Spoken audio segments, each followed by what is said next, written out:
Good evening. This is Fear NOX. Tonight you will hear accounts from people who are used to staying calm when everything around them fails.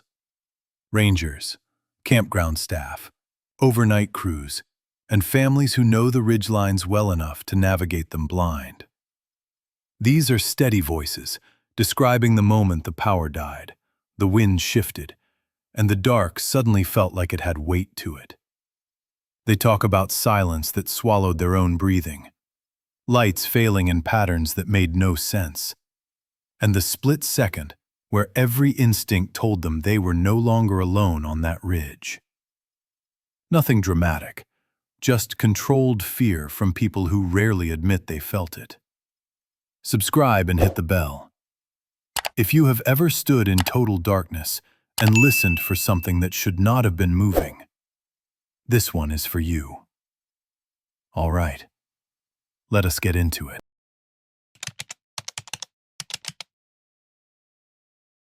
I was monitoring the grid from the main substation control room. It was late autumn, and the air outside was turning cold. A minor fluctuation on a distant feeder line caught my attention. My role involved a dual focus, both on power distribution and localized weather patterns across the Appalachian ridges. I watched the telemetry, a steady hum of data flowing across the screens. The substation itself was a complex of transformers and switchgear, a constant low thrum vibrating through the concrete floor. Outside, the night was usually quiet, broken only by the occasional distant sound of a passing vehicle on the highway. I had been with the utility for over a decade, accustomed to the predictable rhythms of the electrical network. My routine involved cross-referencing power flow with real-time meteorological data, especially during the transitional seasons. This region, with its steep valleys and exposed ridgetops, was prone to sudden weather shifts. I knew the topography intimately, the way wind could funnel through a gap or how a cold front could drop temperatures rapidly. My workstation displayed a detailed outage map of our service area, alongside a live feed from NOAA weather sensors scattered across the higher elevations. This setup allowed me to anticipate potential issues before they escalated into widespread problems. The work demanded constant vigilance, a quiet focus on the numbers, and the subtle shifts they represented.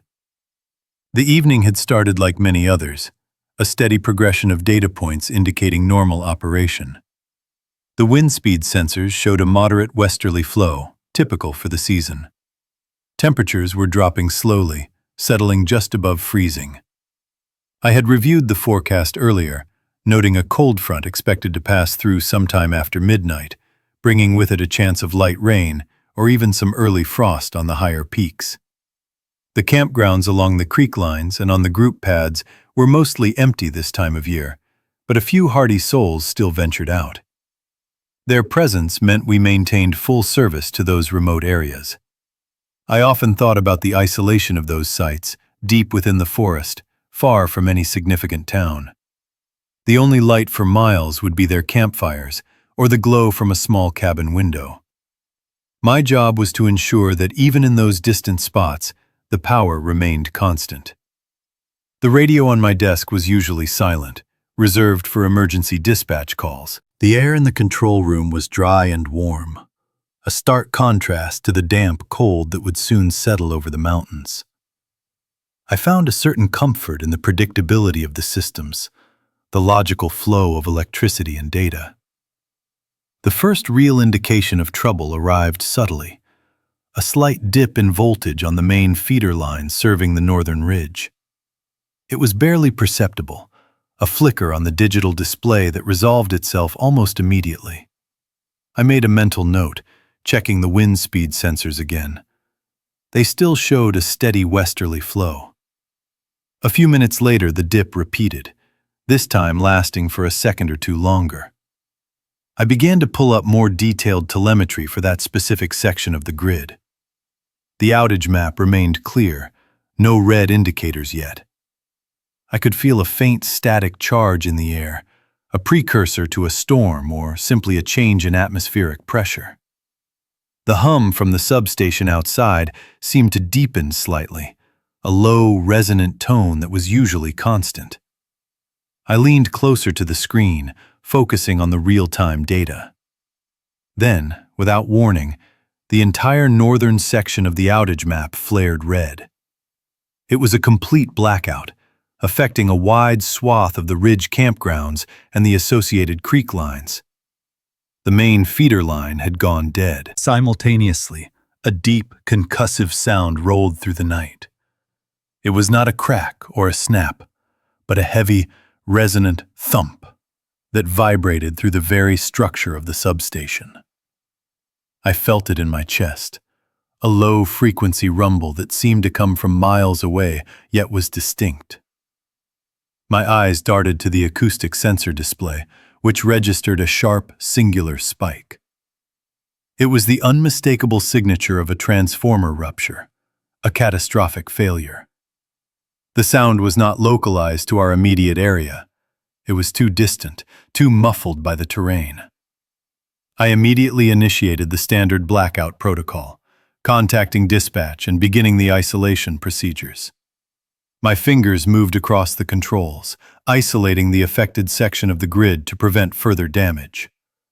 The screens in front of me, usually a vibrant array of colors, now showed large sections of blank darkness, punctuated by the red outage indicators. The sudden silence in the control room was profound, the absence of the usual data hum creating a void. I checked the weather log again, specifically the wind data from the remote sensors on the northern ridge. What I saw made me pause. At the exact moment the outage map went red, and precisely when the acoustic sensor registered the rupture, the wind direction had shifted dramatically. It wasn't a gradual change, it was an instantaneous pivot. The steady westerly flow had vanished, replaced by a powerful, localized gust from the east.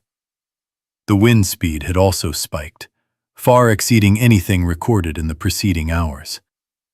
It was a sudden, violent shift, an anomaly that stood out starkly against the otherwise consistent weather patterns. I pulled up the historical data for that specific sensor, looking for similar events. There were none. The wind shift was not part of the expected cold front. That front was still some distance away, moving slowly from the west. This was a localized event, confined to the immediate area of the blackout. The air in the control room felt colder now, despite the heating system. I could feel a prickle of unease begin to form. The procedural response was immediate. Dispatch began contacting local authorities and sending out repair crews. My task was to analyze the data, pinpoint the exact location of the rupture, and understand the cause. I focused on the wind shift. It was too precise, too perfectly aligned with the blackout and the acoustic event. I reviewed the NOAA data, cross-referencing it with our internal weather logs.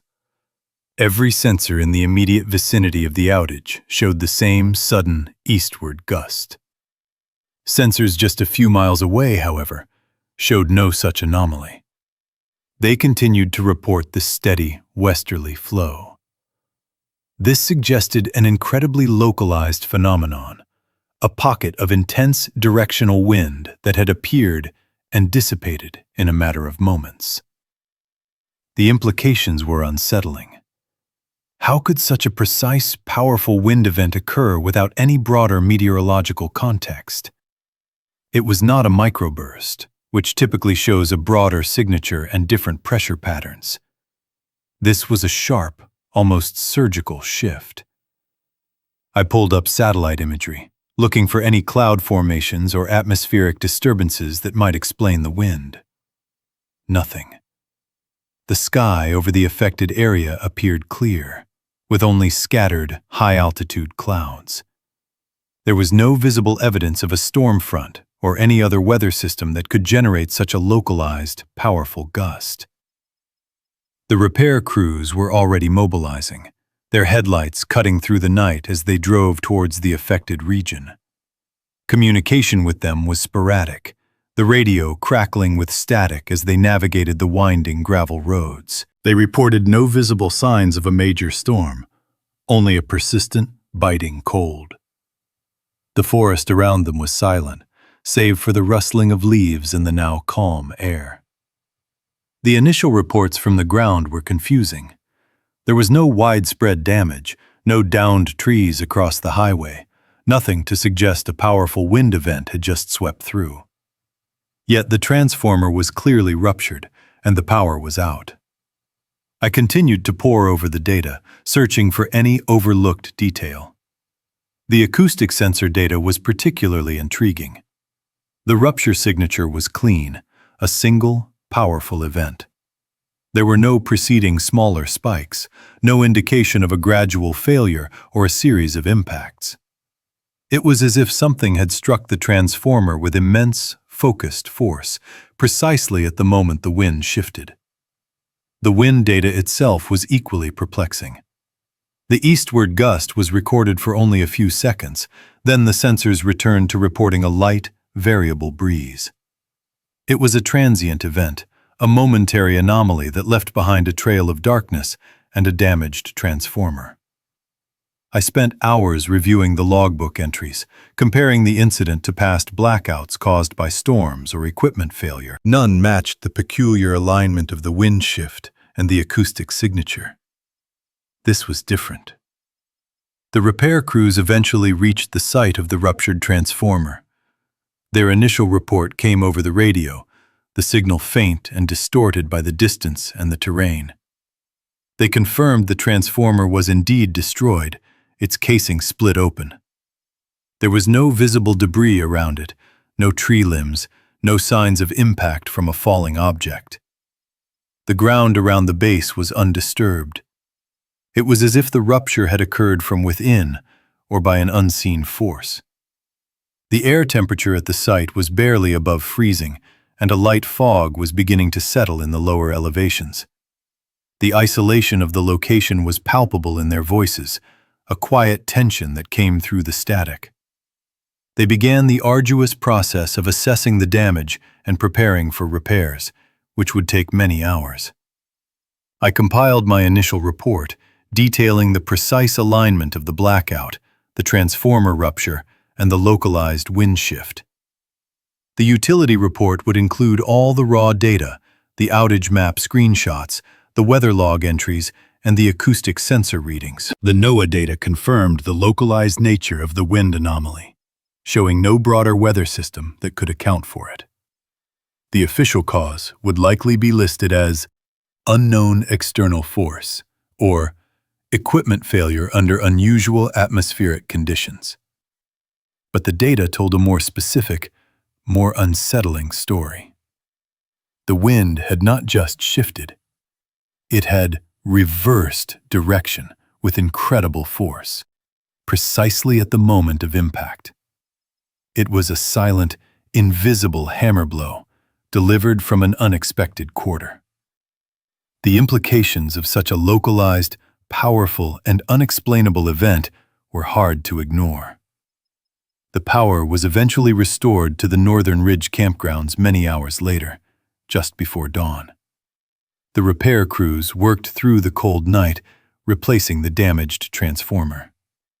The official report was filed, noting the unusual circumstances, but offering no definitive explanation for the wind shift or the precise nature of the transformer's failure. The incident remained an outlier, a data point that did not fit any established pattern. I reviewed the file periodically, looking for new insights, but none emerged. The evidence was clear, yet the cause remained elusive. I still hear that sound sometimes, that deep, resonant thump, especially when the wind shifts unexpectedly.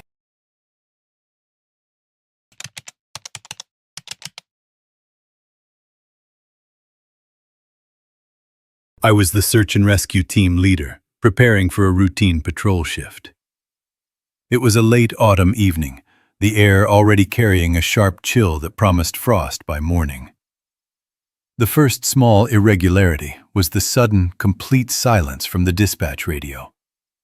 The silence was not just a lack of chatter, it was a dead air, a flat line where the usual static hum should have been.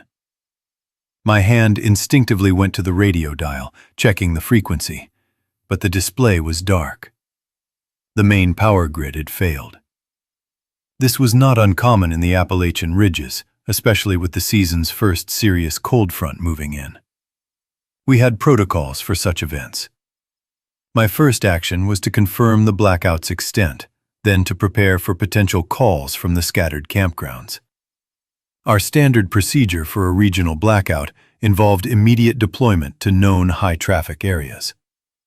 We would check the main access roads and the larger group pads first. The primary concern was always the safety of campers, particularly those unfamiliar with the terrain. We had a designated safe regroup point for each major campground, typically a high-ground clearing with a sturdy, well-marked shelter. This point was always emphasized in pre-trip briefings and on the maps provided to visitors. It was a simple, clear instruction, designed to prevent panic and ensure accountability during an emergency. The region was a network of winding trails, dense forest, and numerous creek lines.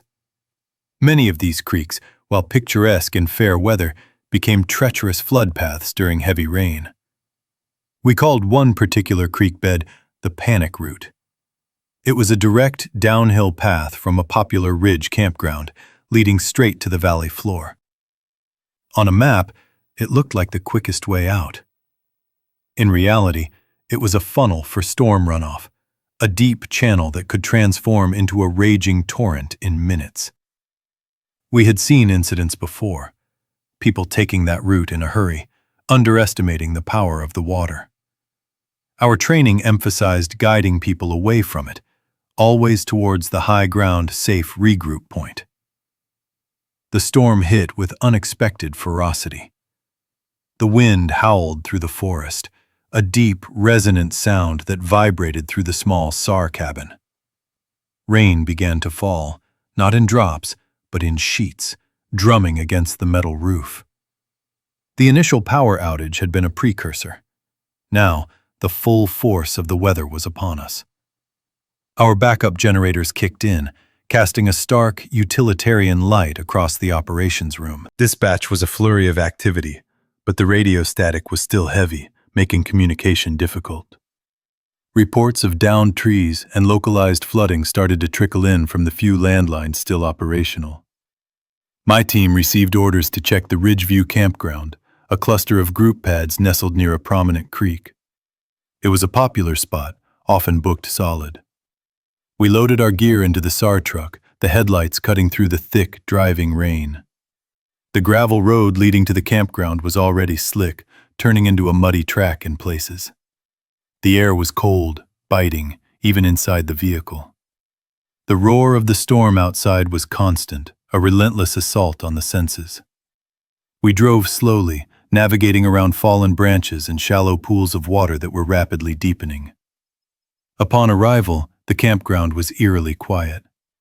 The usual sounds of laughter, campfires, and distant music were absent, replaced by the relentless drumming of rain and the rush of water.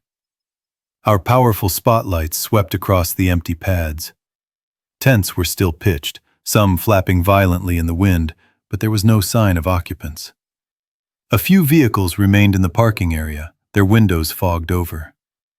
This was unusual. Campers typically sought shelter in their vehicles, or the designated safe regroup point during a storm of this magnitude.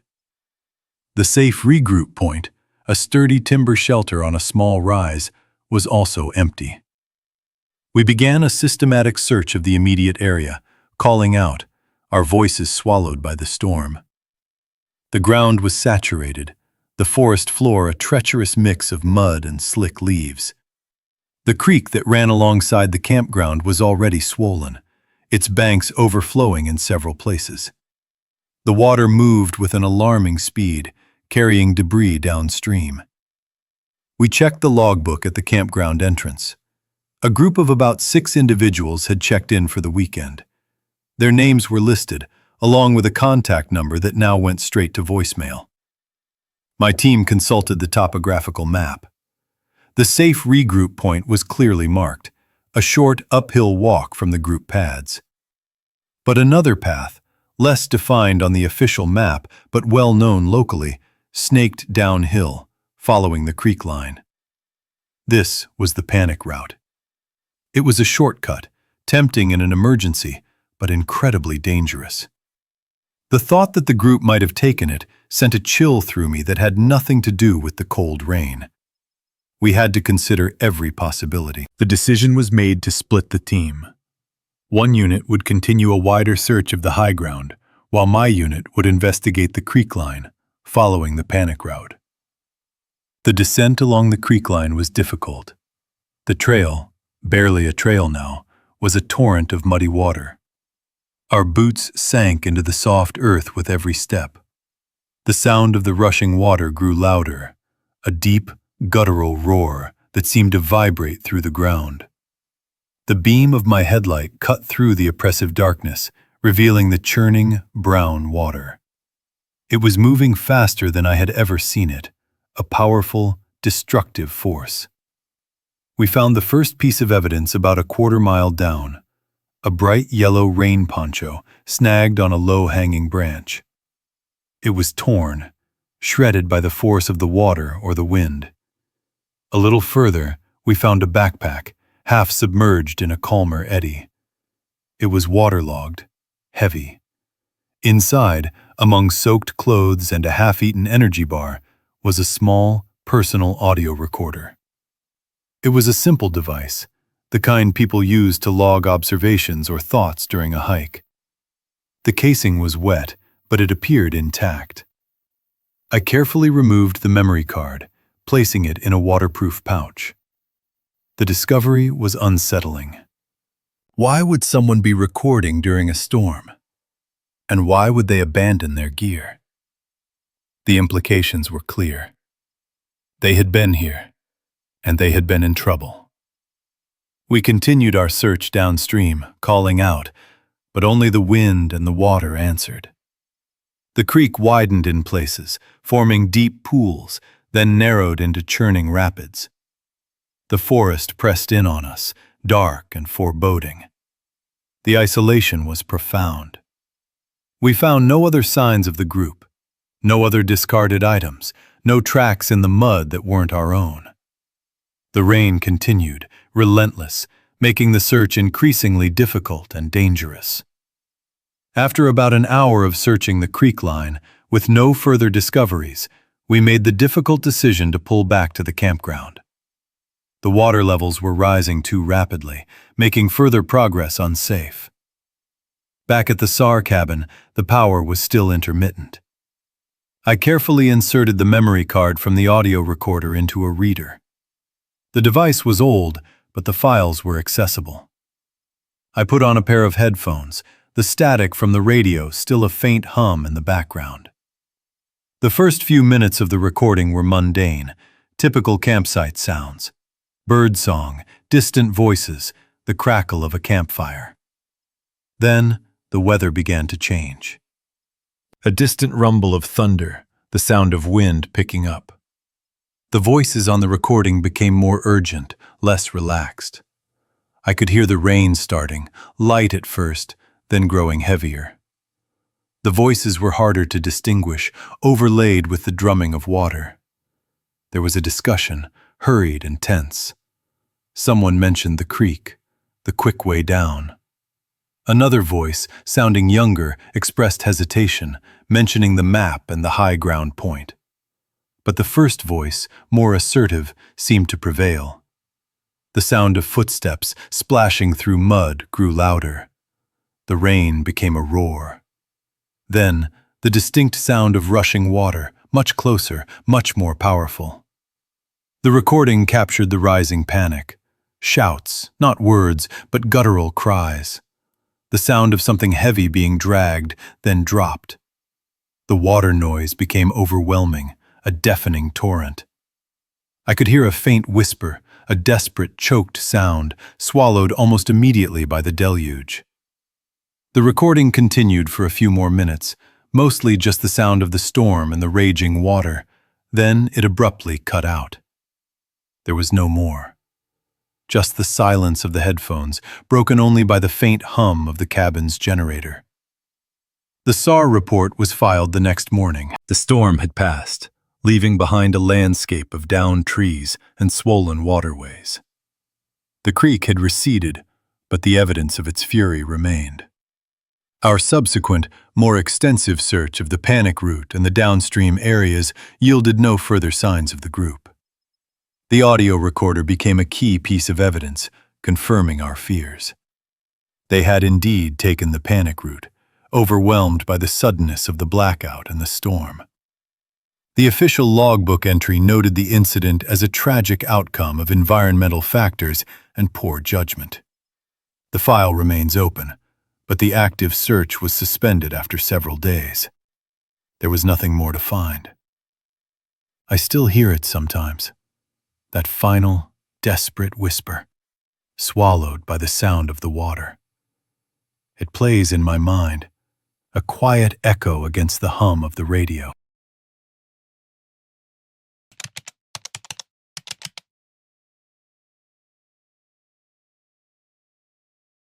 I was a campground maintenance technician, checking the perimeter of the group pads.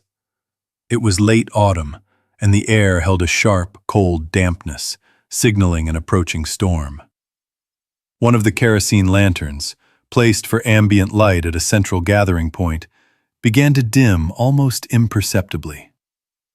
My routine involved a final sweep of the main campground area before nightfall. I checked the fire pits, secured loose equipment, and ensured all non-electronic light sources were ready.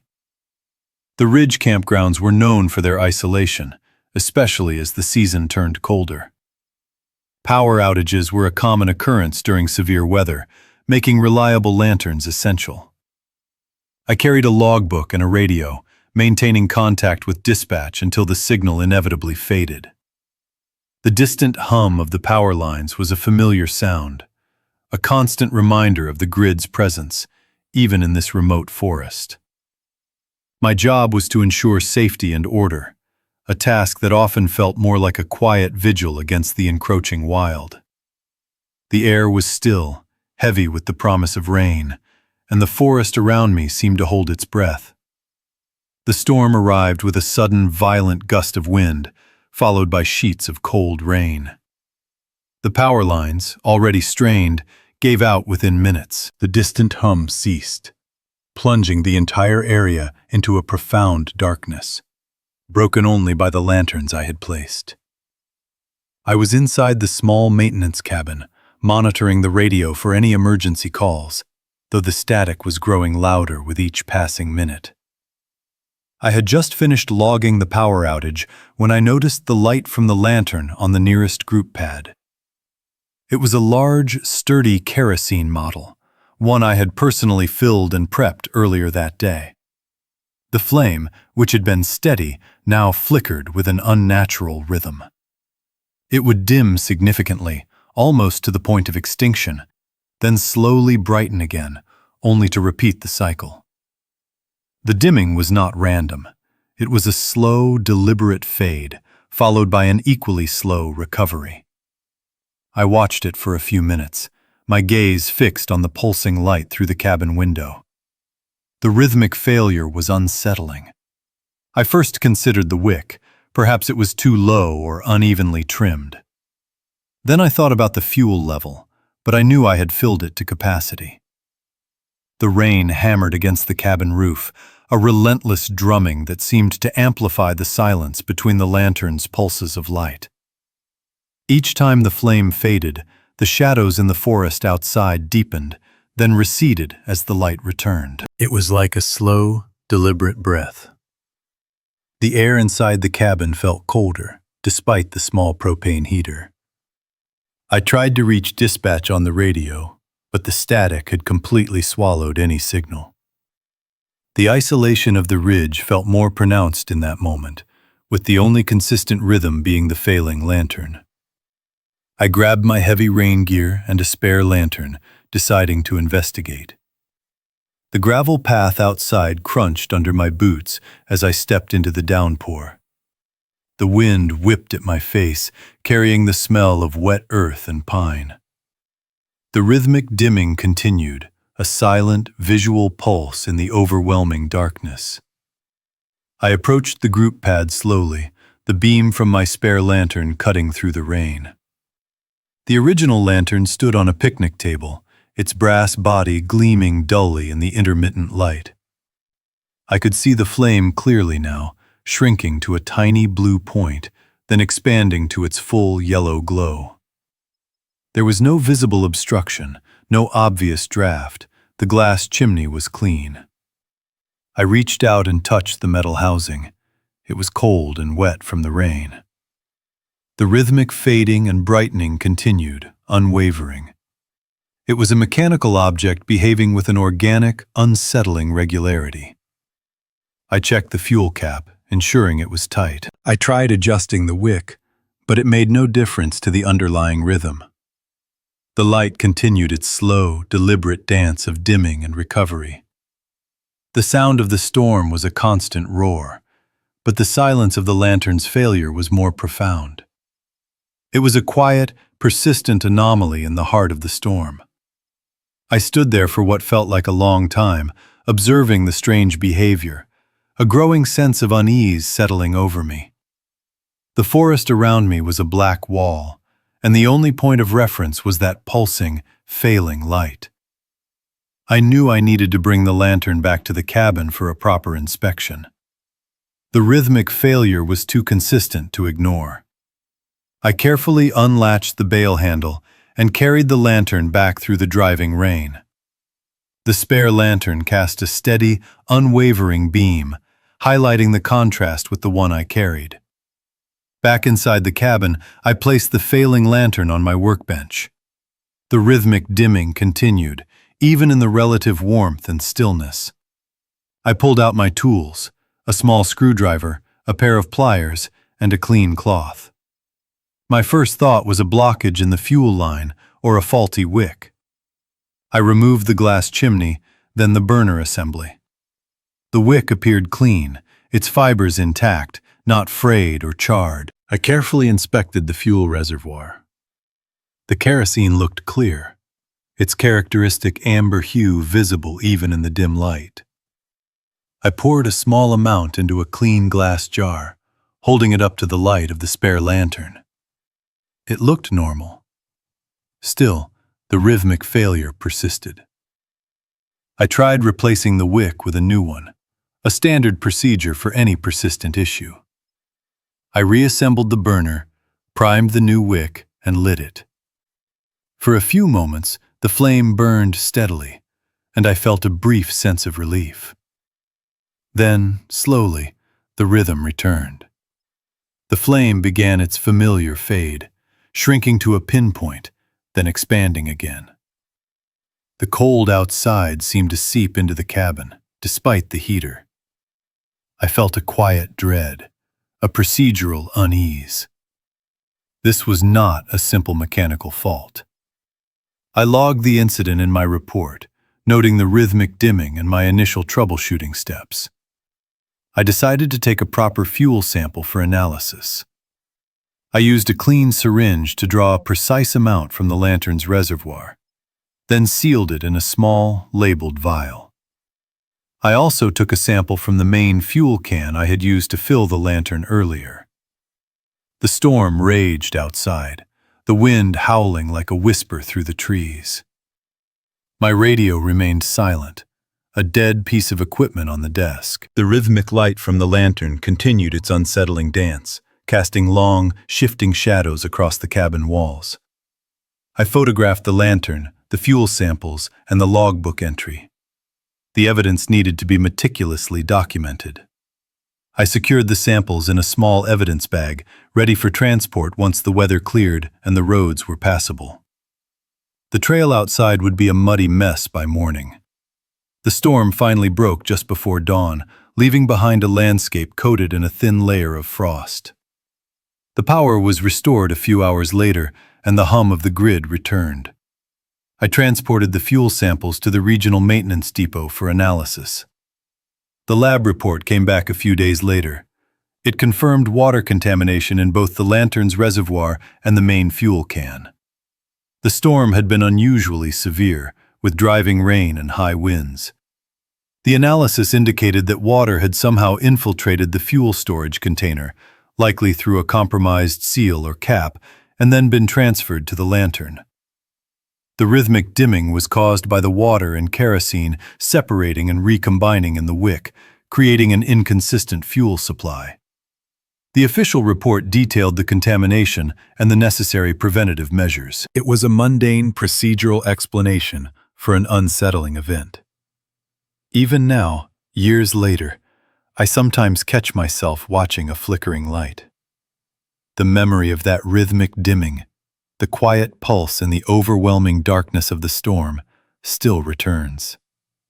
It was a simple mechanical failure, a natural occurrence, yet the memory of it still carries a quiet, persistent unease.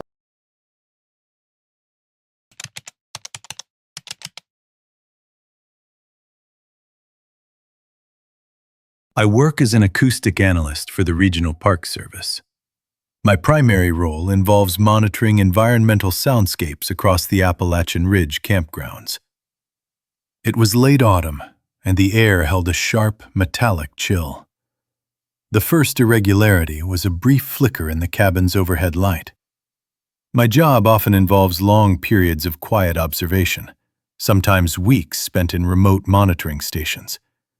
I analyze ambient noise, track wildlife vocalizations, and identify any anomalous sounds. The Park Service maintains several small insulated cabins for this purpose, usually positioned near high traffic areas like trailheads or group paths. This particular cabin was situated a short distance from the main bathhouse, overlooking a creek line. My routine was well established: daily equipment checks, data downloads, and a thorough review of the previous night's recordings. The work demands precision and an objective perspective. I relied on a network of sensitive microphones and environmental sensors, all feeding data back to my workstation. The isolation was a constant companion, but it was a familiar one. The forest usually provided a predictable hum of natural sounds, a baseline against which any deviation would stand out. The weather had been building for about a day. The forecast called for a significant cold front, bringing high winds and heavy rain. I had already secured all external equipment, ensuring the acoustic sensors were shielded and the pressure gauges were calibrated. The campground was mostly empty, as it often was this late in the season. Only a few hardy campers remained in the group pads, their vehicles visible as faint shapes through the gathering fog. The air temperature had dropped steadily throughout the afternoon, now barely above freezing. I had a small wood stove burning in the cabin, its warmth a welcome contrast to the encroaching cold outside. The wind began to pick up around dusk, a low moan at first, then a more insistent whistle through the pines. The power grid in this area is notoriously fragile, especially during severe weather. I had already prepared for a potential outage, charging my satellite phone and ensuring my backup battery packs were full. The radio crackled occasionally with dispatch updates, mostly regarding road closures further down the highway. The storm hit with full force a little past midnight. Rain lashed against the cabin walls, and the wind howled like a living entity. The power went out completely, plunging the cabin into absolute darkness. I lit a few battery-powered lanterns, their soft glow barely pushing back the oppressive blackness.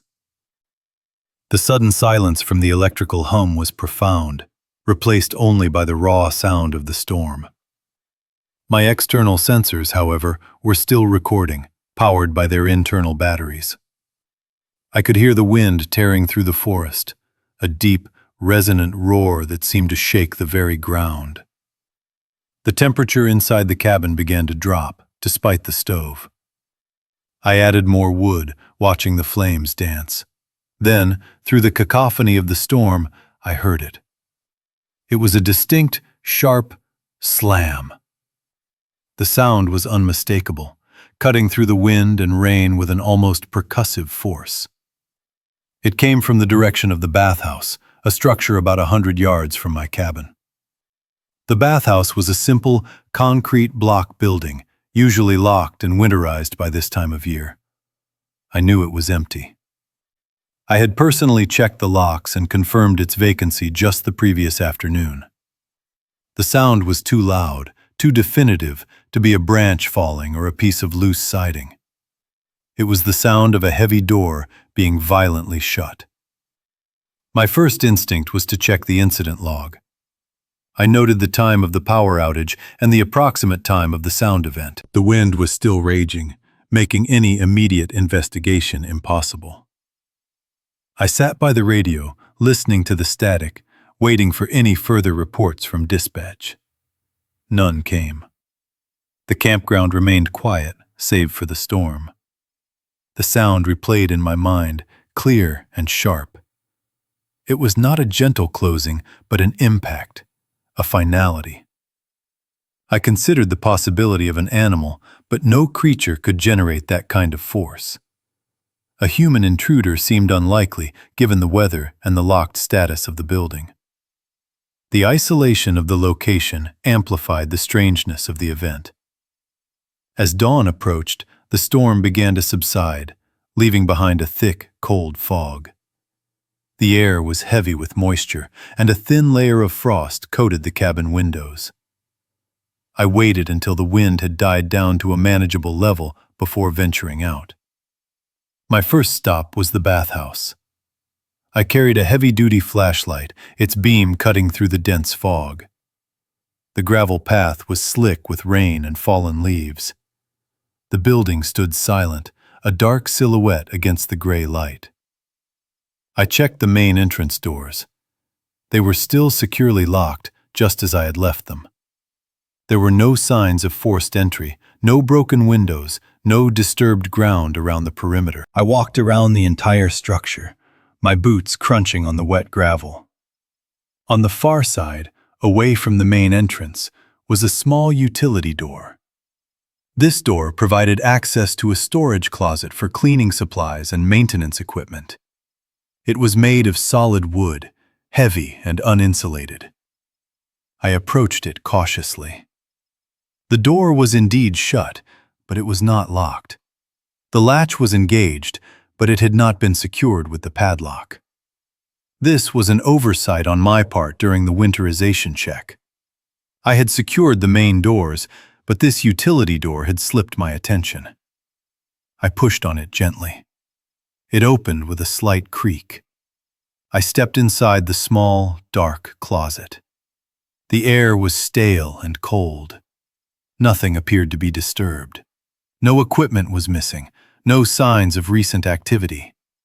I closed the door, testing its latch. It felt loose, not as secure as it should have been. This was a critical piece of evidence. I returned to my cabin, the image of the loose utility door lingering. The power was still out, so I relied on my portable workstation to begin the acoustic analysis. I downloaded the data from the external sensors, focusing on the period around the power outage and the sound event. The acoustic sensor nearest the bathhouse had captured the full force of the storm. I isolated the specific sound event.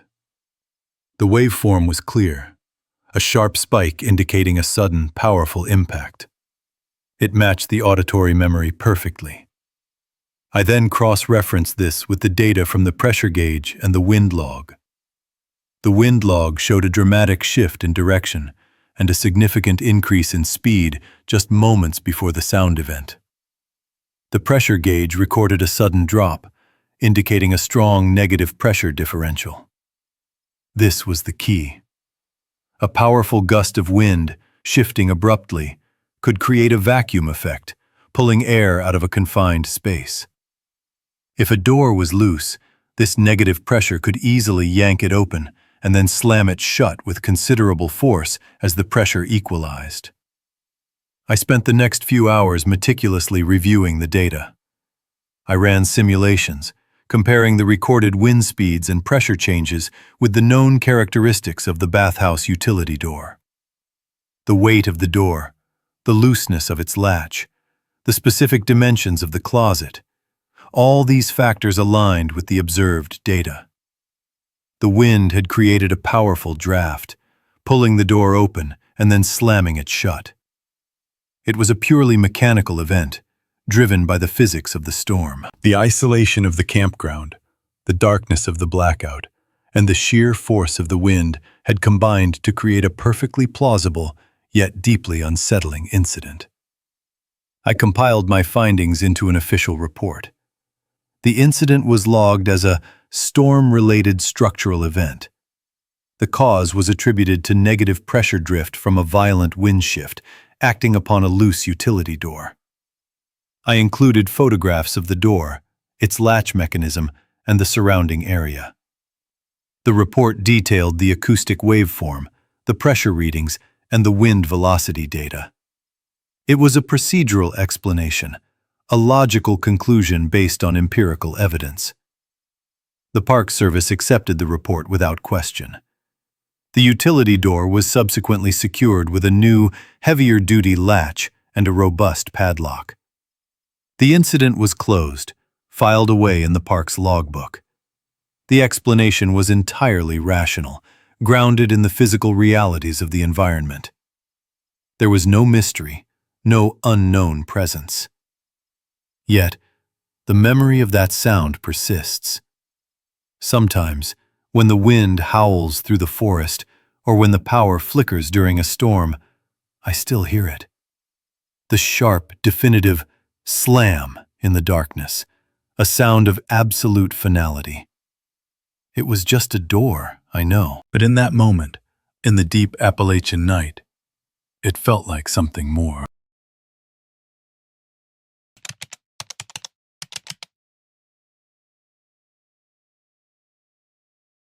I was on patrol, checking the perimeter of the Ridge campground. The late autumn air was sharp, and a heavy fog had settled over the Appalachian peaks. Power had been out for hours across the entire district.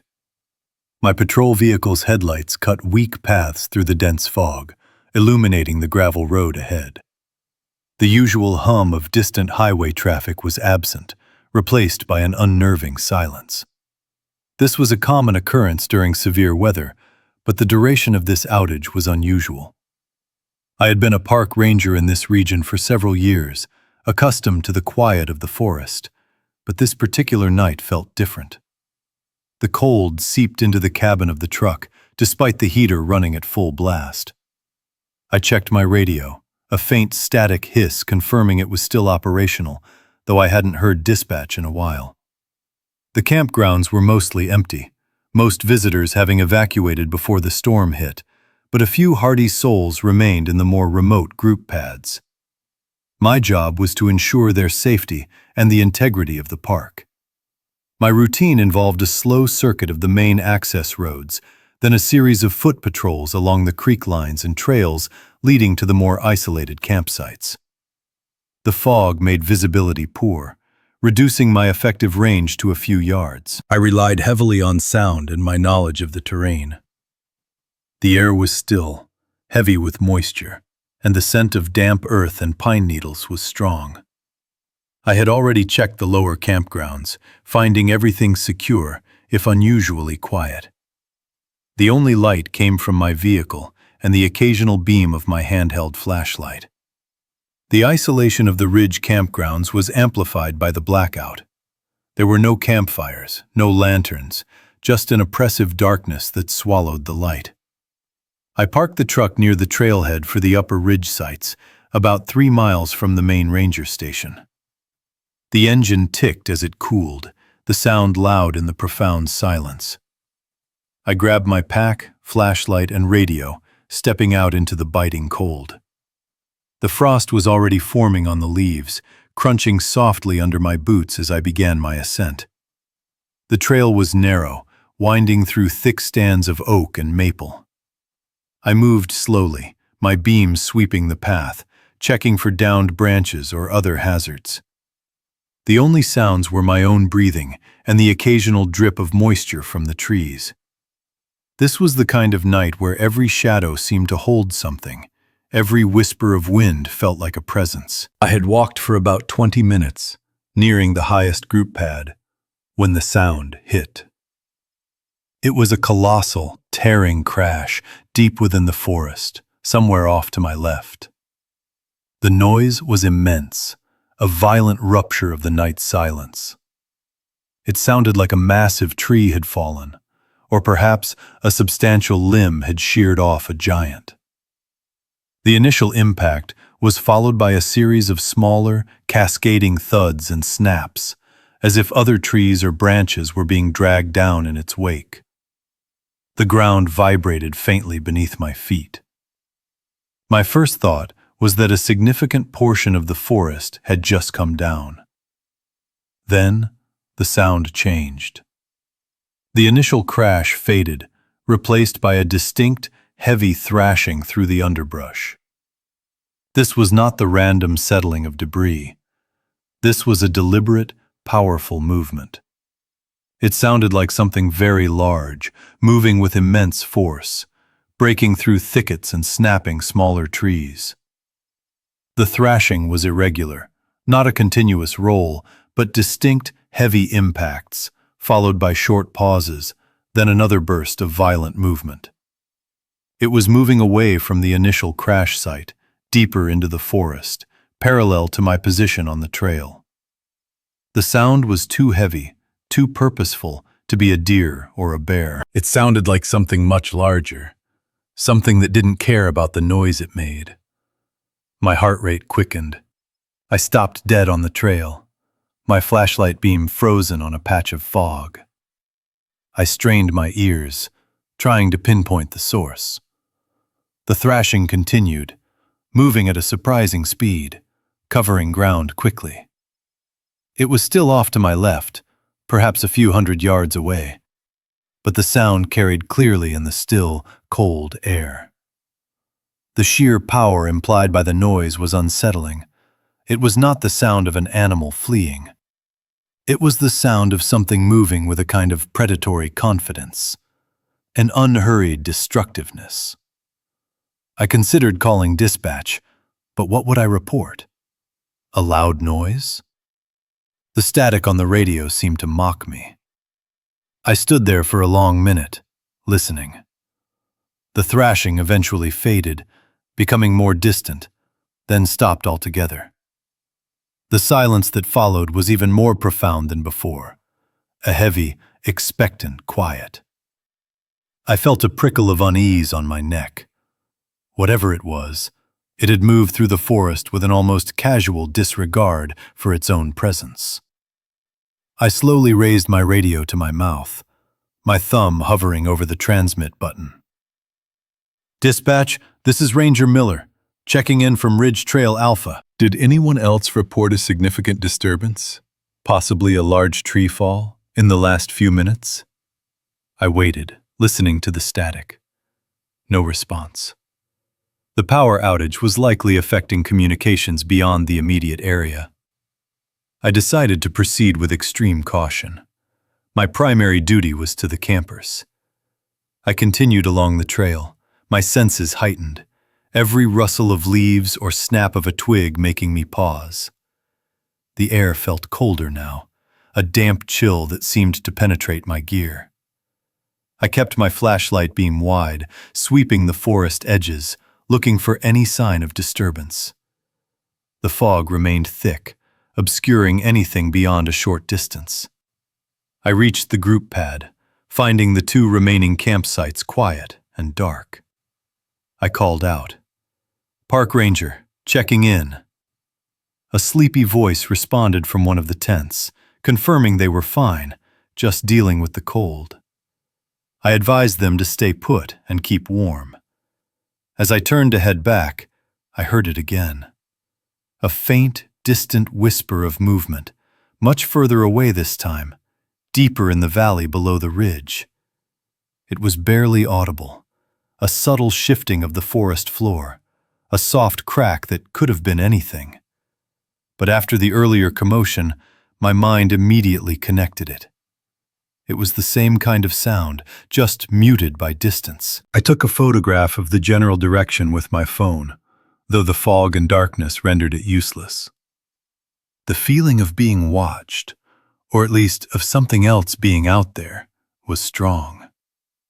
I moved with a renewed sense of urgency, my boots crunching on the gravel as I made my way back to the truck. Back in the vehicle, I logged the incident in my report, noting the approximate time and location of the initial crash and the subsequent thrashing. I described the sounds as consistent with a large, heavy body moving through dense forest, possibly a large animal or a trespasser.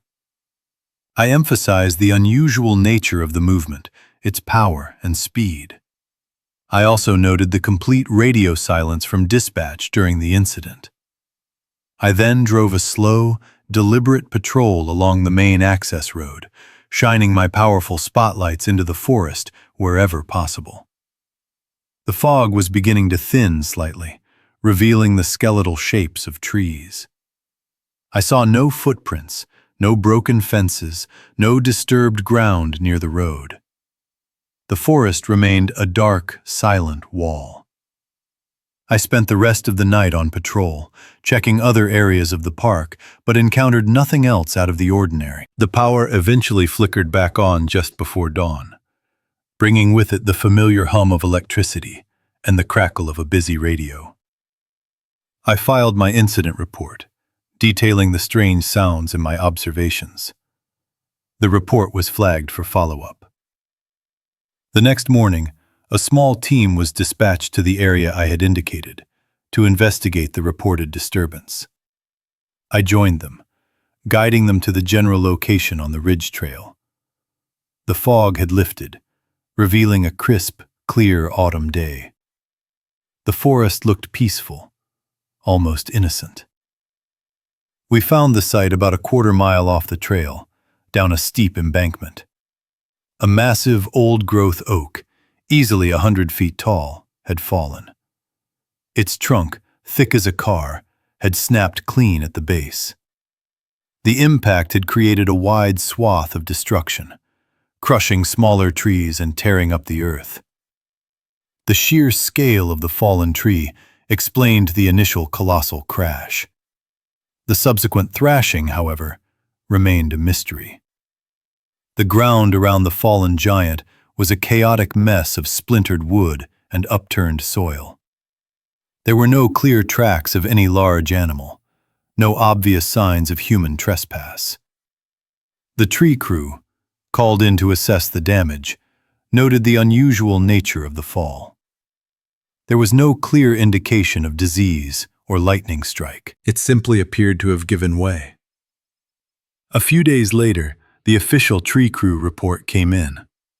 It included detailed measurements of the fallen oak and an estimate of the time of its collapse, based on the integrity of the fresh break and local weather patterns.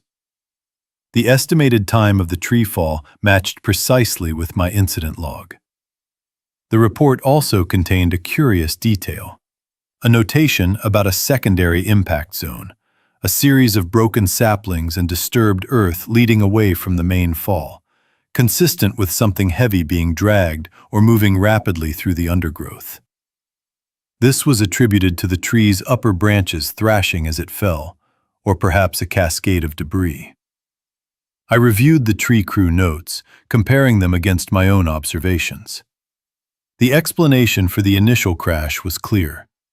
The secondary impact zone, however, still felt insufficient to explain the distinct, powerful thrashing I had heard. The official explanation was plausible, logical, and closed the file.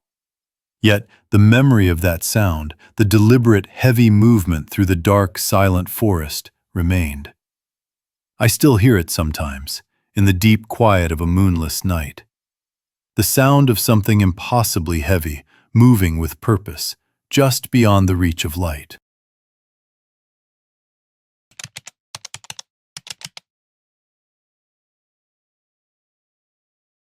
I was on the night shift, monitoring the ranger net from the main dispatch center. The air outside was heavy, hinting at a storm building over the Appalachian ridges. The usual quiet hum of the equipment filled the room, a steady backdrop to the occasional crackle of distant radio traffic. It was late autumn, and the cold had already settled into the higher elevations, making the forest air feel sharper. My console displayed the network status, a grid of green lights indicating active patrols and static channels. A low-pressure system had been moving in all day, promising heavy rain and strong winds across the region. We had issued advisories for all backcountry campers, urging them to secure their sites. Most had acknowledged the warnings, some had already packed out.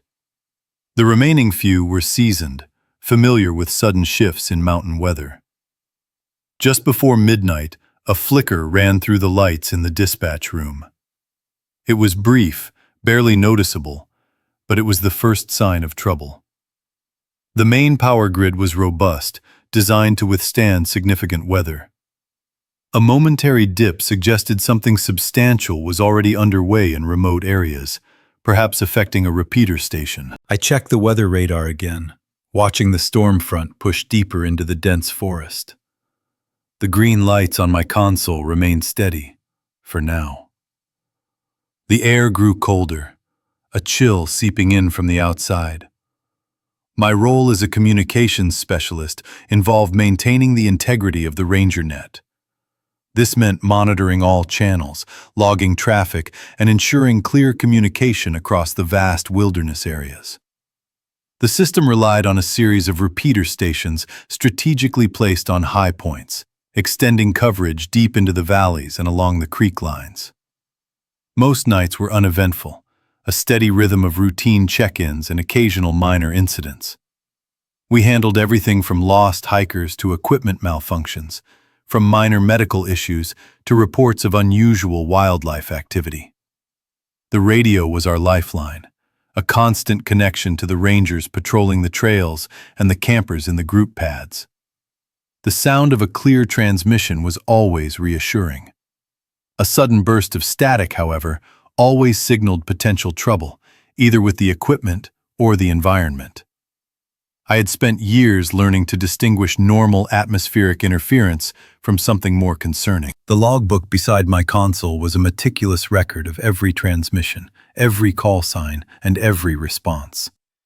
It was a procedural requirement, a detailed account of our operations. The system was designed for clarity and efficiency, ensuring no call went unrecorded or unanswered.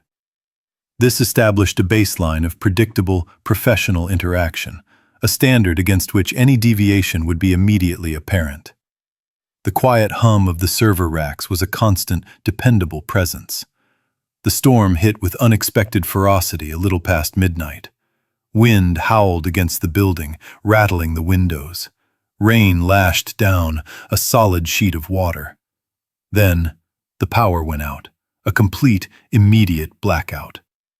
Emergency generators kicked in within seconds, bathing the dispatch room in a stark, utilitarian light. The hum of the equipment returned, but the sudden darkness had been unsettling. Almost immediately, the radio channels began to degrade. The storm was disrupting the repeater network, causing widespread interference. Static became a constant companion, a harsh white noise that overlaid all other sounds. I worked quickly, adjusting frequencies, trying to find clearer paths through the interference. Several remote campsites reported power outages, their generator systems failing under the strain. I logged each report, noting the time and location, advising caution. Then, a new signal broke through the static. It was heavily distorted, barely intelligible, but the tone was unmistakable. It was a distress call. The voice was high-pitched, ragged, laced with pure panic. I could hear gasping breaths, a frantic urgency that cut through the noise. The words were fragmented, broken by bursts of static and what sounded like a desperate struggle. I strained to make sense of it, adjusting the audio filter, trying to isolate the voice. The sound was raw, a visceral plea. The call sign was Ranger Miller, operating in the remote Blackwood Creek area near old logging trails. This was a particularly isolated section of the forest, known for dense undergrowth and steep ravines. Miller had been on a routine patrol, checking on dispersed campers before the storm intensified. The signal strength was weak, indicating distance or a damaged antenna. The panic in his voice was raw, primal. I heard what sounded like a choked cry, then a sudden sharp crackle that almost obliterated the transmission, leaving a fading whisper of sound. I was already reaching for the microphone, preparing to respond, to ask for his status, his precise location. My finger hovered over the transmit button, but before I could speak, another voice cut through the static. It was Miller again. The change was immediate and absolute. The panic was gone. The distortion had vanished entirely. His voice was perfectly clear, steady, and unnervingly calm. "Dispatch, this is Ranger Miller," the voice stated, without a hint of the previous distress. "Status report, all clear, proceeding with patrol." I froze. The contrast was jarring, impossible to reconcile. The previous transmission had been a desperate plea, a sound of absolute terror. This new voice was flat, devoid of emotion, almost mechanical in its precision. It was the voice of a man completely in control, completely unaffected. The words were simple, routine, but they felt wrong. They felt profoundly wrong, like a carefully constructed lie. I checked the audio log immediately. The system had recorded both transmissions, mere seconds apart. The first was a cacophony of fear and static, a desperate human sound. The second was a pristine, calm declaration, perfectly articulated. I played them back, toggling the audio filter, trying to find any technical explanation. The clarity of the second transmission was too perfect, too sudden, too complete a transformation. It defied logical explanation. I tried to raise Miller again. "Ranger Miller, this is dispatch. Confirm last transmission. Are you experiencing any issues? Please respond." There was no response. Only the persistent hum of the static, now seeming louder, more oppressive. I repeated my call, waiting for a reply, for any indication that the ranger was still there, still operational, still himself. The silence that followed was heavy, broken only by the storm outside and the low thrum of the emergency generator. The logbook entry for Miller's second transmission simply read, "All clear, proceeding with patrol." It offered no further context, no explanation for the sudden, impossible shift. The cold in the room seemed to deepen, a chill that had nothing to do with the weather. My immediate action was to flag the incident. I initiated a priority alert for Ranger Miller, despite his all-clear message. The discrepancy between the two transmissions was too significant to ignore. I contacted the on-duty supervisor, detailing the sequence of events, playing the two audio clips. He listened in silence, his expression unreadable. The supervisor agreed the situation warranted an immediate response. We dispatched two other rangers, Ranger Davies and Ranger Chen, to Miller's last known patrol area. The storm made travel difficult. Heavy rain and strong winds reduced visibility to almost nothing. Fallen trees blocked several access roads, forcing them to take longer, more circuitous routes. Their progress was slow, hampered by conditions and rugged terrain. I maintained constant radio contact with them, relaying any information I could glean from Miller's patrol plan. I spent the next few hours meticulously analyzing the audio. I ran the first transmission through every available filter, trying to clean up the distortion, to pull out additional words or background sounds. The panic was undeniable, a raw, human sound. I discerned fragments of words, mostly exclamations of distress, but nothing coherent.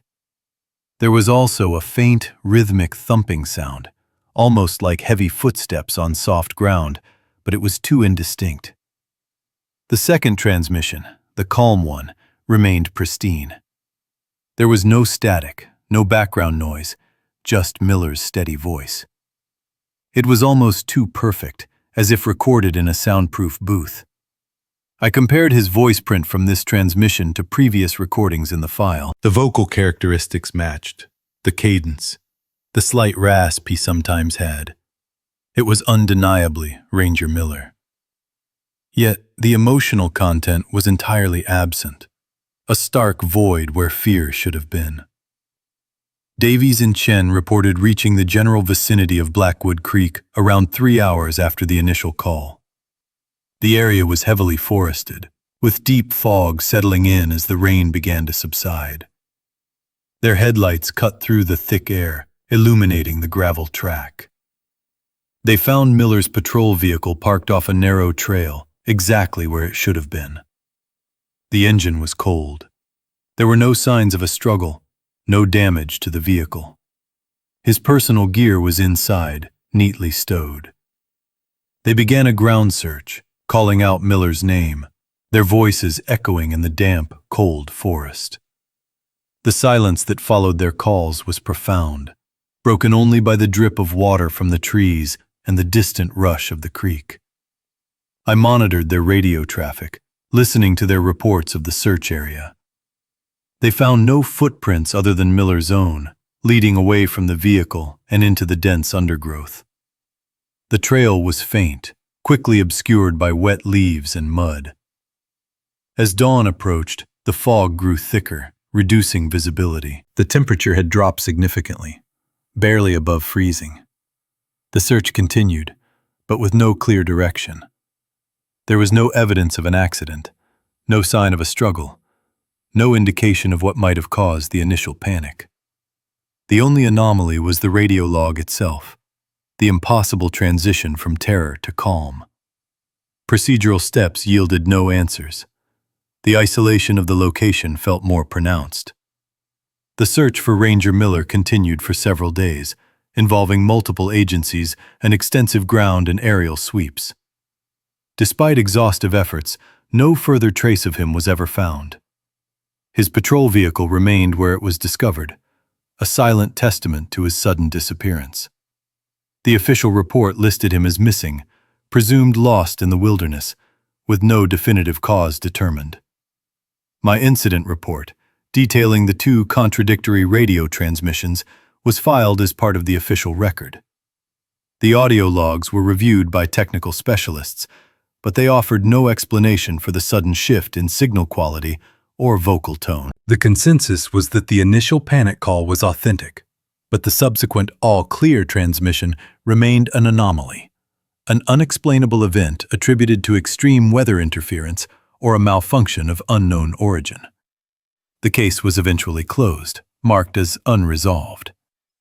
Sometimes, late at night, when the dispatch room is quiet and the only sound is the hum of the equipment, I still hear it. Not the panicked cry, though that sound is etched into my memory. It is the second voice, the impossibly calm one. Its steady, emotionless tone echoes in my mind, a whisper of something profoundly unsettling. I hear it, and I wonder what happened in that forest. What could make a man sound so utterly, perfectly calm?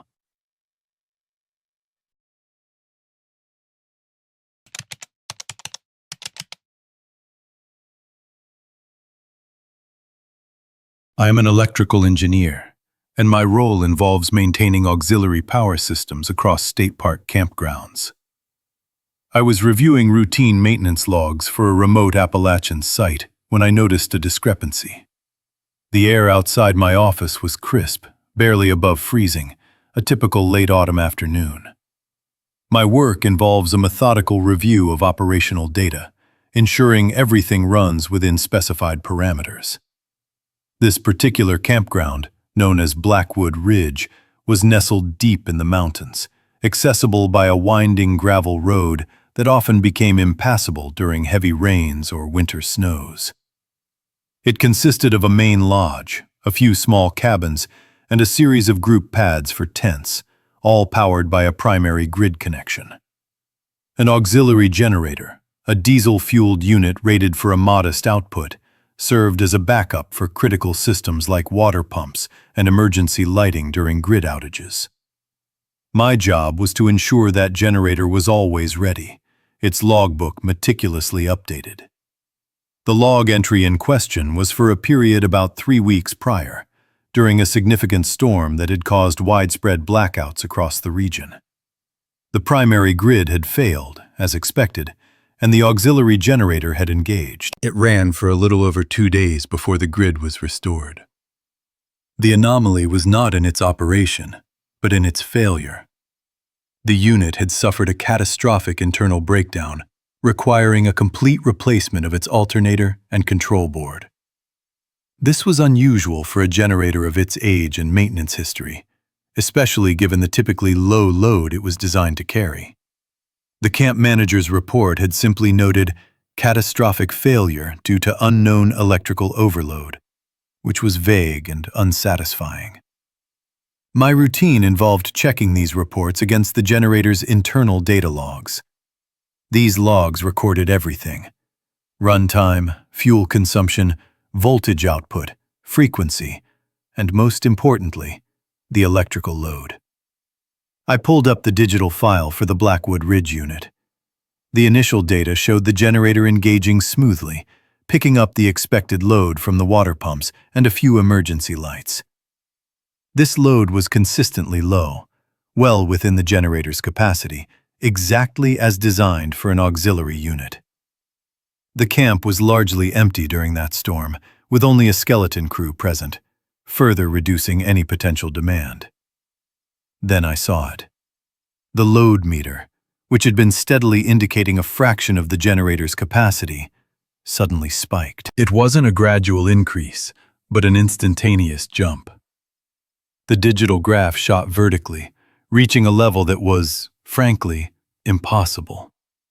The reading indicated a load 5 times what the generator was rated to handle, a massive surge that should have tripped every breaker in the system, if not immediately stalled the engine. Yet, the logs showed the generator continued to run for a few more minutes after this impossible spike, before the entire system went dark. The final entries were a cascade of error codes, indicating a complete electrical and mechanical meltdown. I stared at the screen, my mind cycling through possibilities. A sensor malfunction was the most obvious explanation.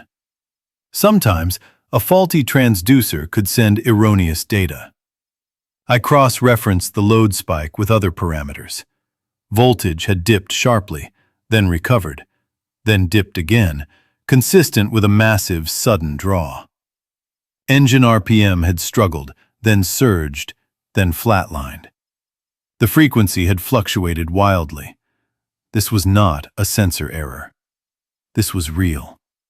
Something had drawn an immense, impossible amount of power from that generator. The camp manager's report mentioned the storm, heavy rain, and high winds. The primary grid failure was confirmed by utility records. The generator was supposed to provide backup power to the lodge, a small office, and the water treatment facility. The total connected load for these systems, even if every single light and pump were running simultaneously, would barely reach 1/3 of the generator's capacity. There was nothing at Blackwood Ridge that could have drawn 5 times its rated output. No industrial equipment, no large heating elements, nothing. The camp was designed for minimal electrical consumption. I decided a site visit was necessary. The technical report from the replacement company was detailed, confirming the alternator windings were fused, the stator core was warped, and the control board was fried beyond repair. They had attributed it to a severe, sustained overload event, but offered no explanation for the source. The physical evidence matched the log data. This wasn't just a glitch. It was a genuine, destructive event. The drive to Blackwood Ridge took a little over 2 hours. The gravel road was slick with recent rain, the forest dense and quiet. The air grew colder as I ascended the ridge. Patches of fog clung to the higher elevations, obscuring the distant peaks. When I arrived, The camp was mostly deserted, the off-season quiet amplifying the isolation. The new generator hummed softly on its concrete pad, a stark contrast to the silence of the old, failed unit. I walked over to the generator pad, a concrete slab set apart from the main buildings, surrounded by a chain-link fence. The old unit had been removed, but the concrete still bore the faint outline of its footprint. I examined the remaining conduit and wiring, tracing the path of the power lines into the ground towards the main lodge and the water pump house near the creek line. Everything appeared standard. There were no unauthorized connections, no signs of tampering. The ground was soft from the rain, but no unusual tracks were visible around the pad. I spent the rest of the day meticulously checking the camp's electrical infrastructure. I verified the wiring diagrams against the physical installations. I tested every circuit breaker, every relay, every connection point. The main distribution panel in the lodge was clean, its breakers rated correctly. The water pump house, a small concrete structure near the creek, also showed no anomalies. Its pump motor was a standard unit, drawing a predictable amount of current. There was simply no way for any of the camp's connected loads to create such a massive spike. As dusk settled, the temperature dropped sharply. A thin frost began to form on the exposed metal surfaces. The forest grew darker, the silence broken only by the distant whisper of the wind through the pines. I had brought my own portable load meter and diagnostic tools. I connected them to the newly installed generator, running it through a series of tests, simulating various loads. The new unit performed perfectly, its readings stable and predictable. The data from the old log remained an outlier, a ghost in the machine. I walked the perimeter of the camp, following the power lines that snaked through the forest. The ground was uneven, covered in fallen leaves and damp earth. I checked for any signs of unauthorized taps, any makeshift connections that might have been hidden. Nothing. The isolation of the place was profound. There were no other structures for miles, no other potential sources of demand. The only lights were my own headlights, casting long shadows through the trees. The next morning, I returned to the generator pad. The frost was thick now, coating the fence and the remaining conduit. I decided to re-examine the physical remnants of the old generator, which had been stored in a maintenance shed before being shipped out for salvage. The camp manager, a quiet man named Thomas, unlocked the shed for me. Inside, among spare parts and tools, lay the charred remains of the old alternator and the melted control board. The smell of burnt insulation still lingered faintly in the cold air. I took a series of photographs documenting the extent of the damage. The windings were not just fused, they were vaporized in places, the copper reduced to a brittle, blackened residue. The plastic components of the control board were warped and bubbled, consistent with extreme heat. This was not a slow burn or a gradual failure. This was an instantaneous, destructive event. It was as if a lightning bolt had struck the internal components, but the log showed no external surge. It showed an internal demand. I reviewed the weather data for the exact time of the incident.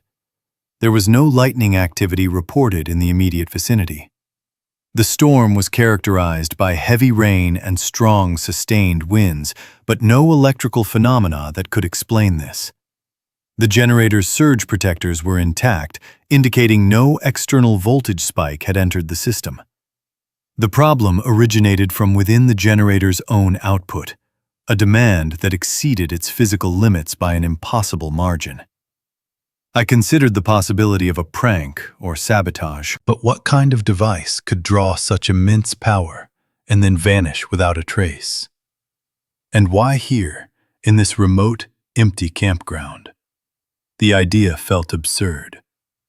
There were no footprints, no discarded equipment, no evidence of human intervention beyond the camp staff.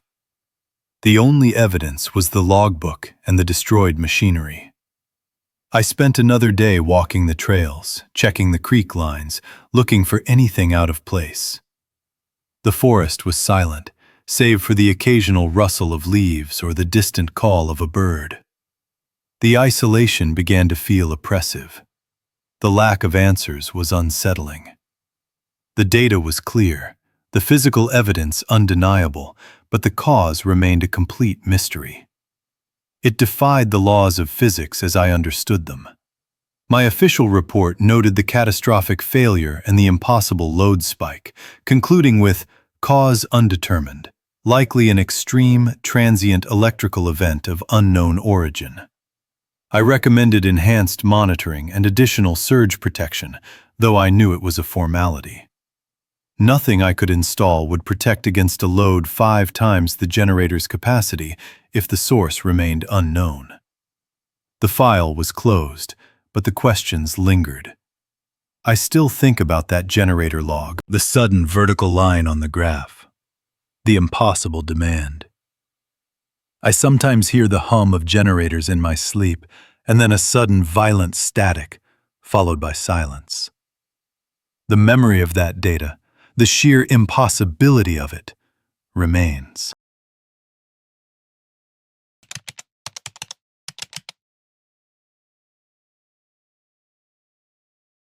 I was on the late shift, monitoring the grid.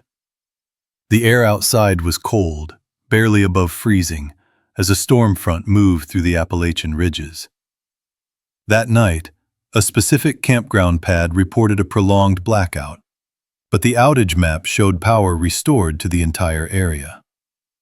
My role as a utility dispatcher involved watching the digital map that displayed the power status across our service region. The office was quiet, save for the low hum of the servers and the occasional crackle from an inactive radio channel. It was a routine night until the wind picked up, bringing with it the predictable flurry of outage alerts. A cold front often meant downed lines or tripped breakers in the more exposed mountain areas. I observed the storm front move across the map, a swirling mass of weather data. Our system was designed for efficiency, automatically detecting power interruptions and often pinpointing the exact location of a fault.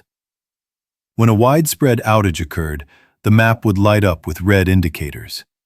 As crews worked, those sections would transition back to green, signaling restoration. The Appalachian terrain, with its winding roads and dense forest, made quick repairs challenging, but the system usually provided clear guidance. This particular campground, nestled deep in a valley near a creek line, was known for its isolation. Group pads were scattered along a gravel trail, each with its own power hookup. The initial reports came in as expected. A broad swath of red appeared across the map, encompassing several ridge campgrounds.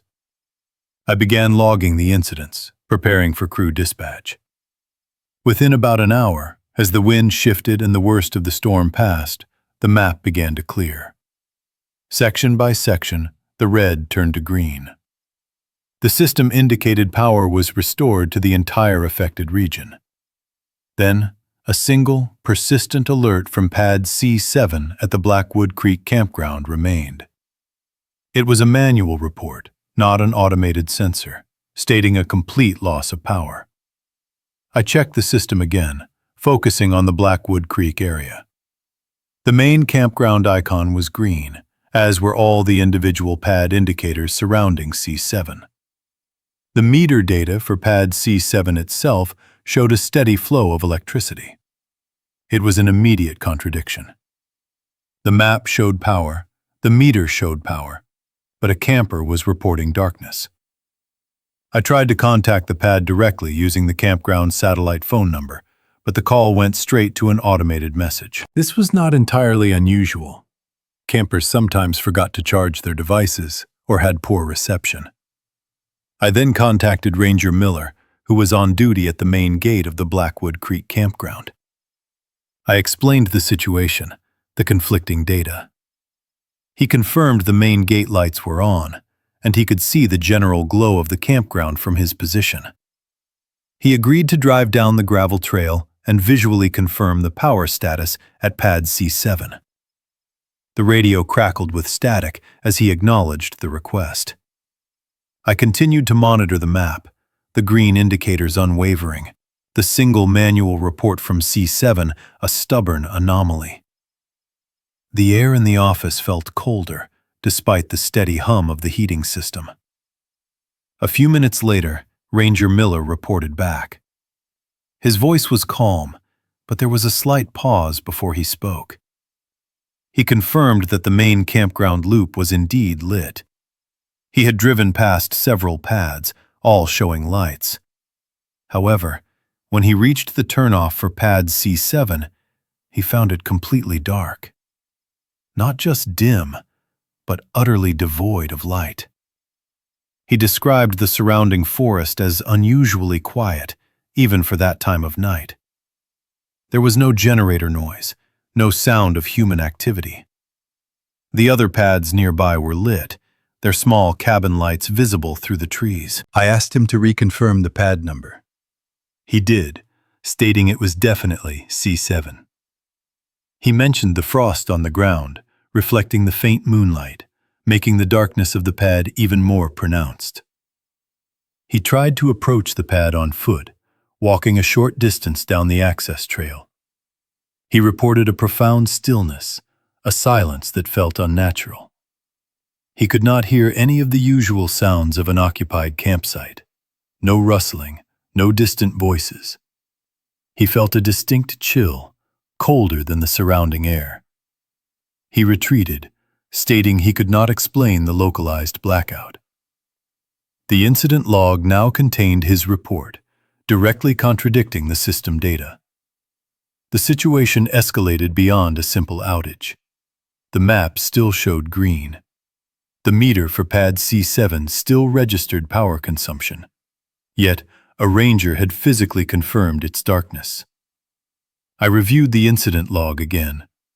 The initial manual report from C7 had been followed by a series of automated alerts from the same pad, not indicating a power loss, but rather a disconnection from the grid. Then a reconnection. Then silence.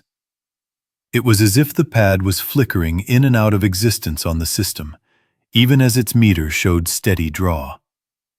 This was unprecedented. I contacted my supervisor, explaining the impossible scenario. He was initially skeptical, suggesting a faulty sensor or a misidentified pad. I reiterated Ranger Miller's visual confirmation. The supervisor then authorized dispatching a small utility crew to investigate the specific line feeding pad C7. This was beyond a simple repair. It was an investigation into a data anomaly. The crew, 2 experienced linemen, were already out on another call nearby. They were rerouted to Blackwood Creek. The night was still cold, the air crisp. The crew arrived at the campground about an hour later. Their radio crackled with static as they reported their progress. They drove their utility truck down the gravel trail, its headlights cutting through the dense fog that had begun to settle in the lower elevations. They confirmed the main campground was lit.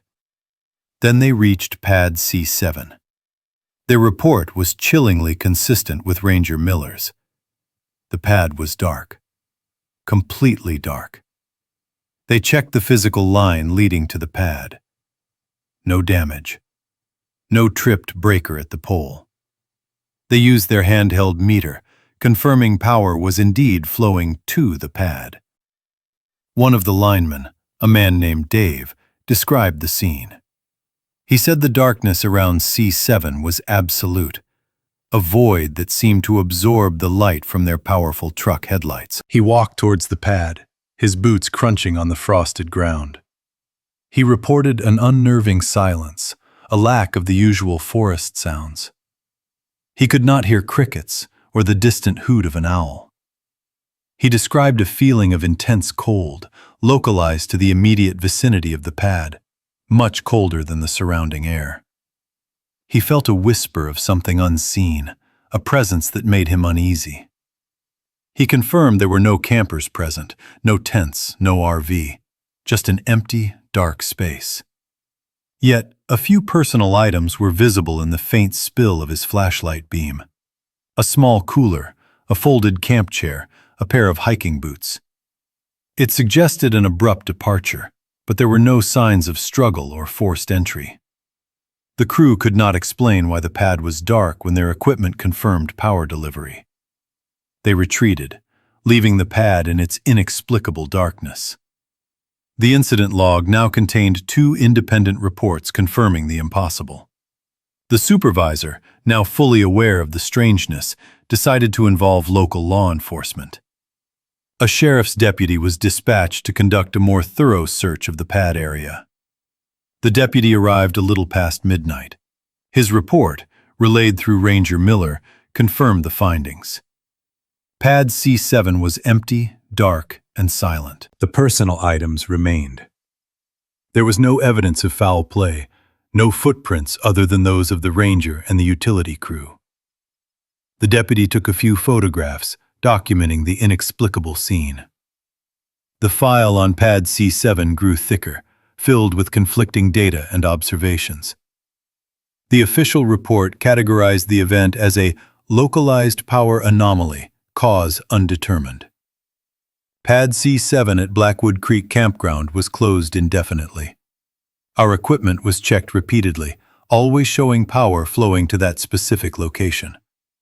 The meter continued to register a minimal, steady draw, as if a single, low-wattage device was perpetually connected. The lack of any logical explanation left a quiet dread in the dispatch office. The file was eventually archived, but the memory of that dark, silent pad persisted. I still think about that night sometimes, the way the map showed green while the reports described absolute darkness. The sound of the static on the radio, the ranger's calm voice describing the unnatural silence. It was a small, contained incident, but it defied every logical explanation. The forest holds its secrets, and sometimes it simply refuses to conform to our understanding.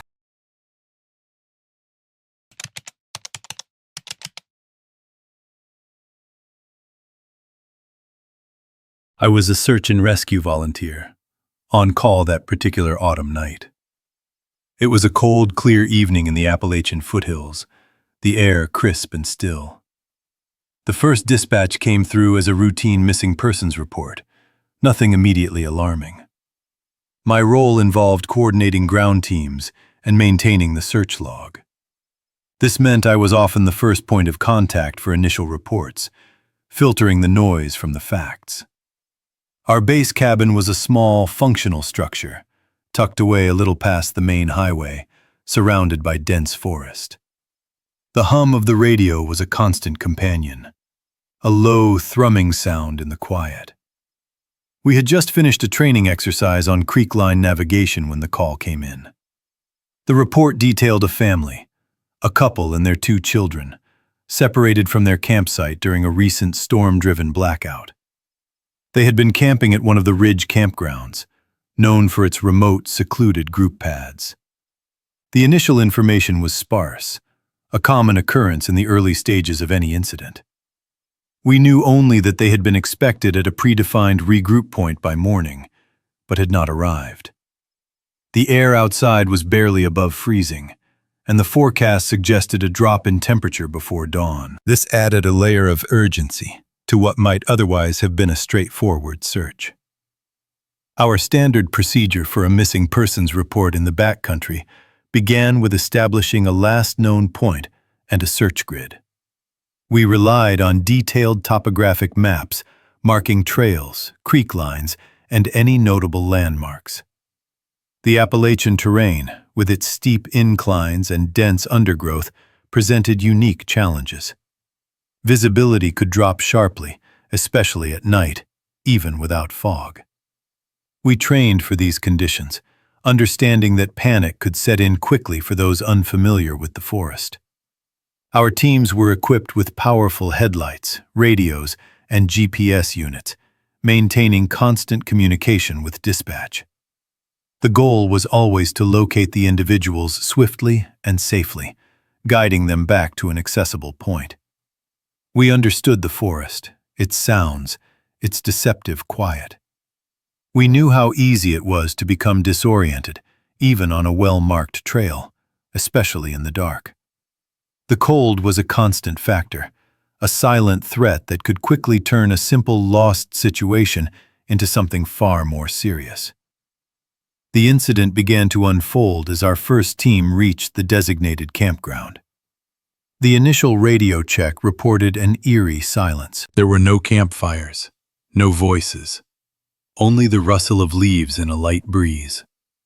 The family's campsite was found abandoned, a tent still pitched, but with sleeping bags partially unrolled and a small cooking stove left out.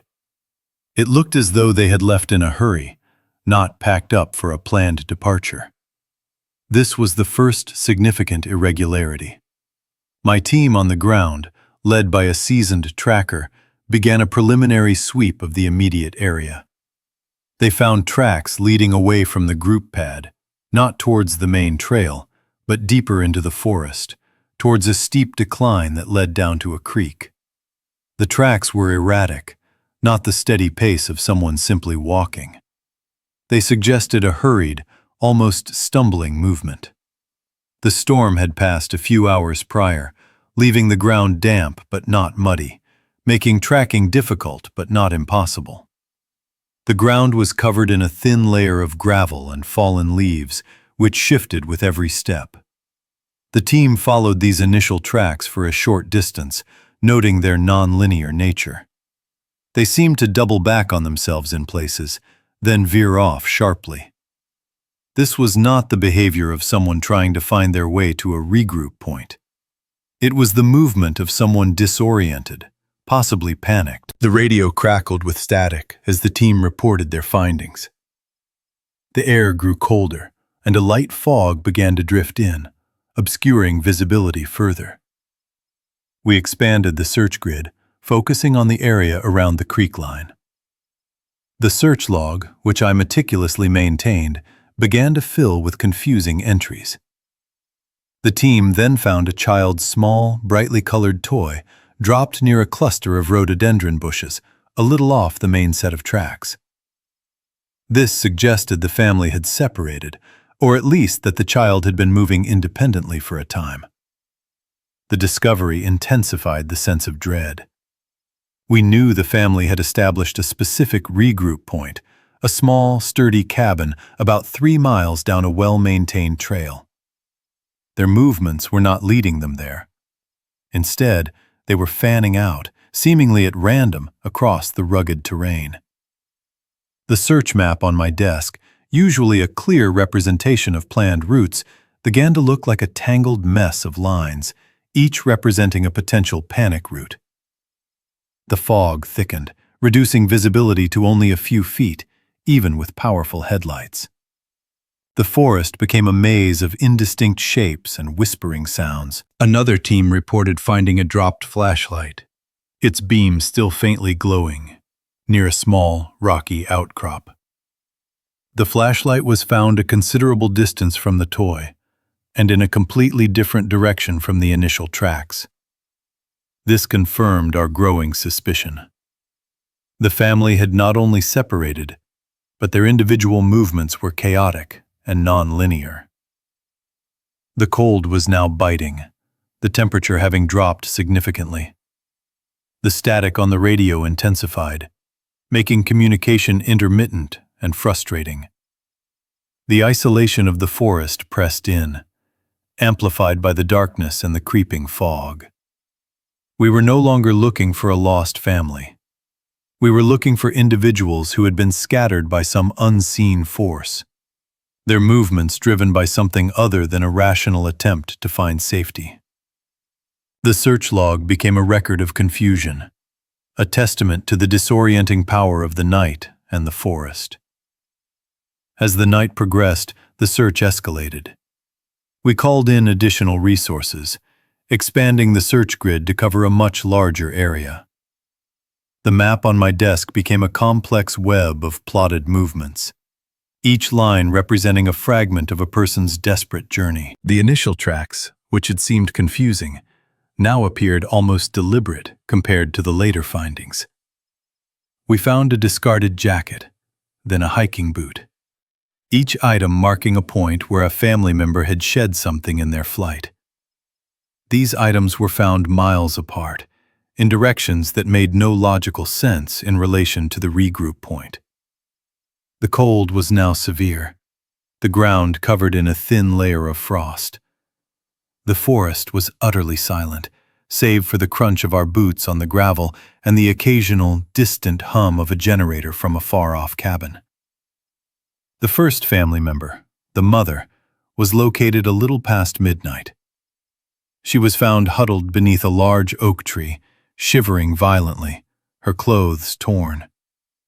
She was disoriented, unable to offer a coherent explanation of what had happened or how she had ended up so far from her campsite. Her eyes were wide, unfocused, reflecting a deep-seated fear. She spoke only in whispers, mentioning a sudden noise, a feeling of being watched, then running. Her route, when plotted, was a jagged, looping path that had taken her away from the creek line and up a steep, rocky ridge. It was a route that would have been incredibly difficult to navigate in the dark, even for an experienced hiker. About an hour later, one of the children, a young boy, was found near a small waterfall along the creek. He was crying, barely conscious from the cold. He too was disoriented, his story fragmented and confused. He spoke of being pulled, of bright lights, then of running through the trees. His path was equally illogical, leading him directly into the cold, rushing water of the creek before he had managed to pull himself out. The search log continued to fill with these non-linear routes, each one a testament to profound panic. The father and the other child remained missing. The fog had lifted slightly, but the cold remained intense, making every minute critical. We pushed our teams harder, the urgency palpable. The father was found a few hours later near a logging road, several miles from the campsite, and in a direction opposite to the regroup point.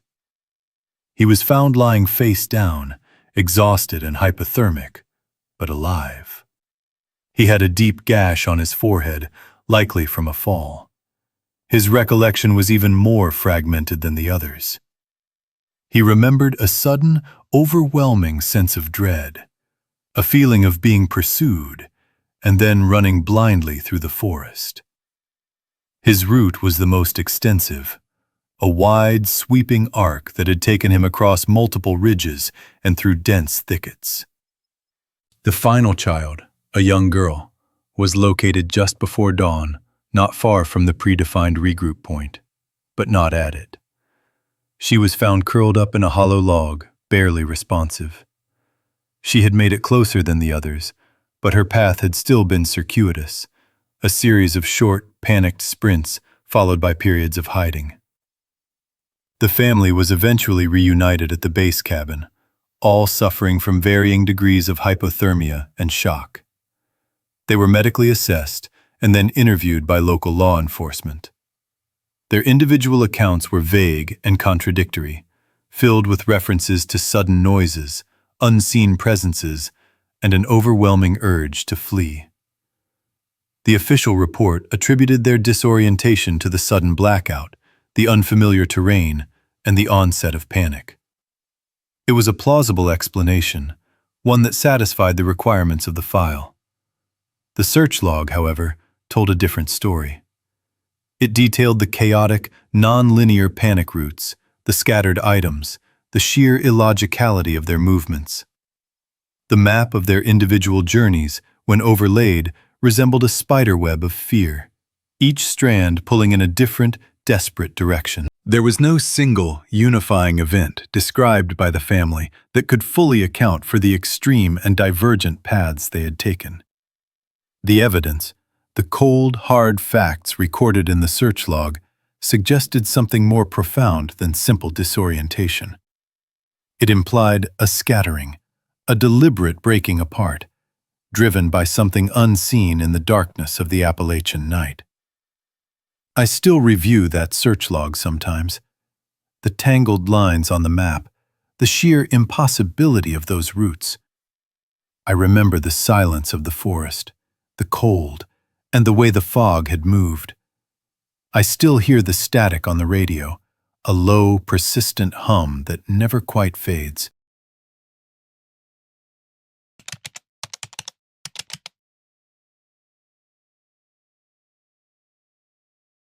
I was a hydrologist, monitoring a remote creek line in the Appalachian foothills. It was late autumn, a cold night, with a thick fog settling into the valleys. The stream gauge data showed an unexpected, slight increase in flow, even before the storm front arrived.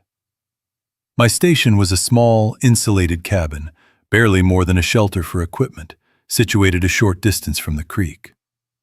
The primary purpose was to collect real-time hydrological data, especially during adverse weather events. I had spent many nights there, observing the subtle shifts in the environment. This particular evening, the air felt heavy and still, a precursor to the severe weather predicted for the region. The forecast had called for heavy rain and potential flash flooding. I was preparing for a long shift, ensuring all sensors were operational and data feeds were stable. The cabin itself was basic, constructed of rough-hewn timber, with a single window facing the dense forest. Inside, the hum of the monitoring equipment was a constant, low presence. I checked the acoustic sensor array, a series of hydrophones submerged in the creek, designed to pick up specific sound signatures related to water flow and sediment transport. Everything appeared normal, yet the initial gauge reading had already registered a small, uncharacteristic rise. This was the first indication that the night might unfold differently than expected. The fog outside thickened, pressing against the window pane, obscuring the already limited visibility. My routine at the monitoring post was usually predictable.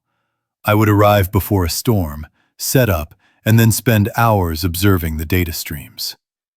The work involved meticulous checks of the stream gauge, the hydrophone array, and the weather station. I would log observations into a digital file, noting changes in water level, temperature, and atmospheric pressure. The isolation was a key part of the job. These remote locations provided the most accurate, undisturbed data. The nearest paved highway was many miles away, accessible only by a winding gravel trail.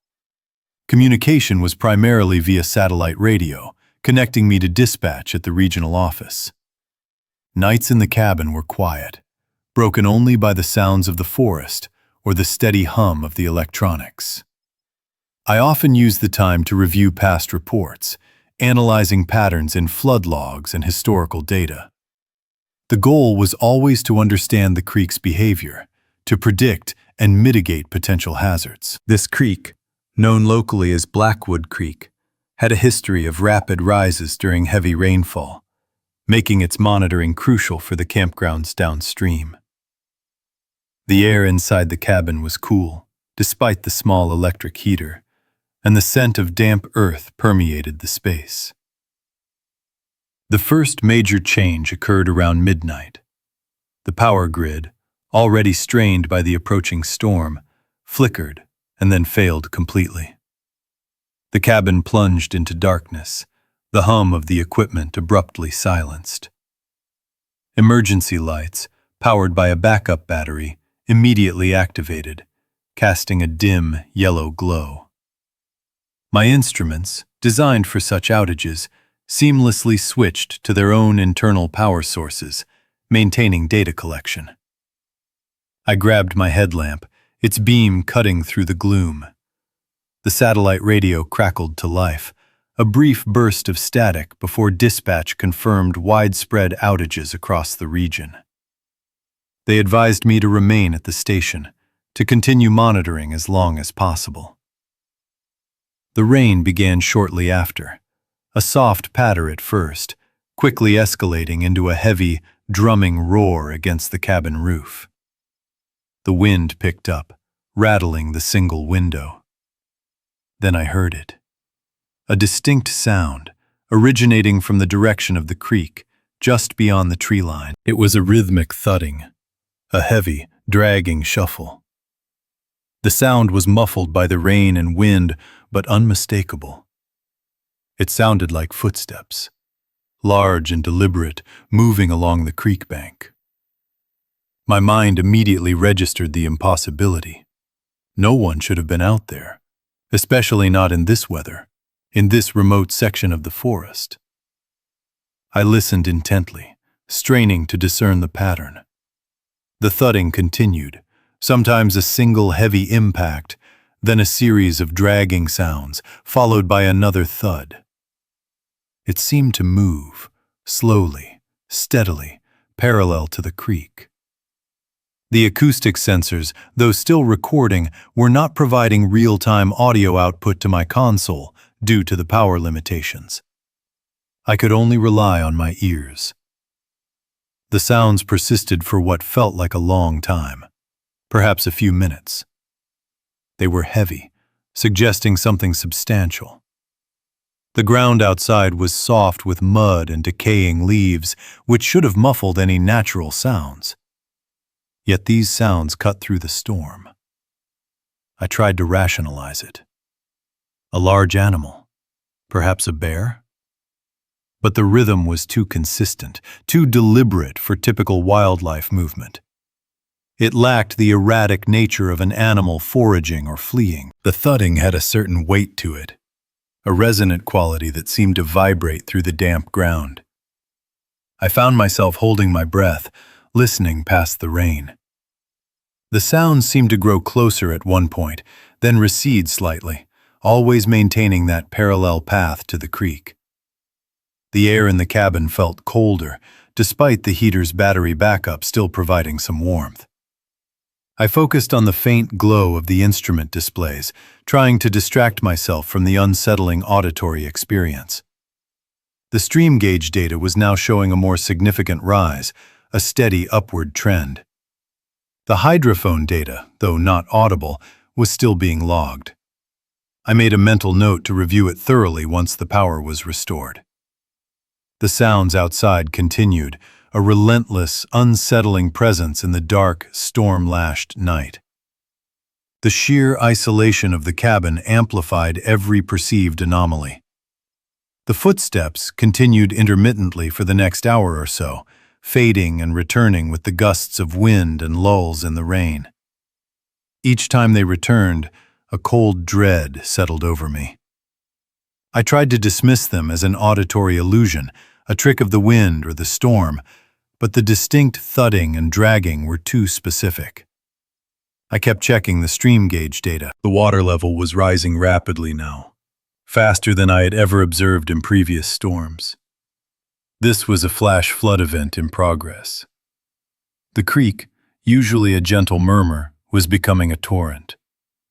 The sound of the water itself was growing louder, a deep roar that began to compete with the footsteps. I knew I needed to retrieve the acoustic data from the hydrophones. The real-time audio feed was down, but the sensors were still recording to local storage. I had to physically access the data logger, which was housed in a weather-sealed box about 100 feet from the cabin, closer to the creek bank. The thought of stepping outside, into the driving rain and the darkness where those sounds originated, was deeply unsettling. But the data was critical. It was evidence, a record of what was happening. I put on my heavy-duty rain gear, a thick, insulated jacket, and waterproof pants. I secured my headlamp, making sure the beam was strong. The air outside was barely above freezing, and the wind cut through the layers. Opening the cabin door, the roar of the storm was overwhelming. Rain lashed down, and the wind tore at the trees. The fog was so dense it swallowed the beam of my headlamp after only a few yards. I moved slowly, carefully, following the familiar short trail towards the logger box. The ground was slick with mud, and fallen leaves made the footing treacherous. As I got closer to the creek, The sound of the rushing water intensified, a deep, guttural rumble. And then, through the roar, I heard the footsteps again, closer now, louder. They were no longer just thudding. There was a distinct grinding and scraping mixed in. It was a powerful, resonant sound, vibrating through the ground beneath my feet. I reached the logger box, fumbling with the latch in the dark. My hands were cold and stiff. I connected my portable data reader, quickly downloading the hydrophone recordings. The process took only a few minutes, but each second felt like an eternity. The footsteps seemed to be all around me, an oppressive, moving presence in the darkness. I could feel the vibrations in the ground. The creek was a dark, churning mass, barely visible through the fog and rain, but its sound was immense. I hurried back to the cabin, my heart pounding, the downloaded data clutched in my hand. Once inside, I secured the door, shedding my wet gear. I immediately plugged the data reader into my laptop, eager to analyze the acoustic recordings. The analysis was swift and definitive. The acoustic profile of the footsteps was not biological.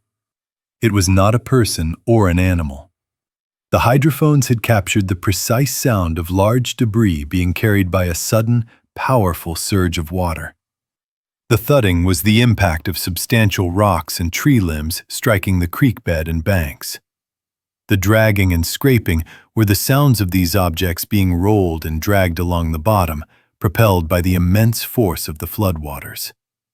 The rhythmic nature I had perceived was simply the intermittent dislodging and movement of these heavy materials as the creek rose and fell in microsurges. The footsteps were the creek itself, moving with a destructive, relentless power. I compiled a detailed report, cross-referencing the acoustic data with the stream gauge readings and the flood log. The incident was documented as a severe flash flood event with significant debris transport. The campgrounds downstream were evacuated based on my real-time data, preventing potential casualties. The official report confirmed the findings, filed away as evidence of the creek's unpredictable nature. I still review the acoustic recordings sometimes, listening to the raw data. The sounds are clear now, stripped of the fear and the darkness of that night. I understand what they are. Yet, there remains a primal unease. The memory of those sounds, heard through the storm, in the absolute isolation of the cabin, still resonates. I know it was just the creek, but the mind still interprets it as something else, something walking in the dark. If this story pulled you in, make sure to subscribe. We post new ones every day, steady as a campfire burning in the dark. And tell us in the comments where you're watching from and which part of tonight's story stayed with you the most. It's always wild seeing what hits people across different places.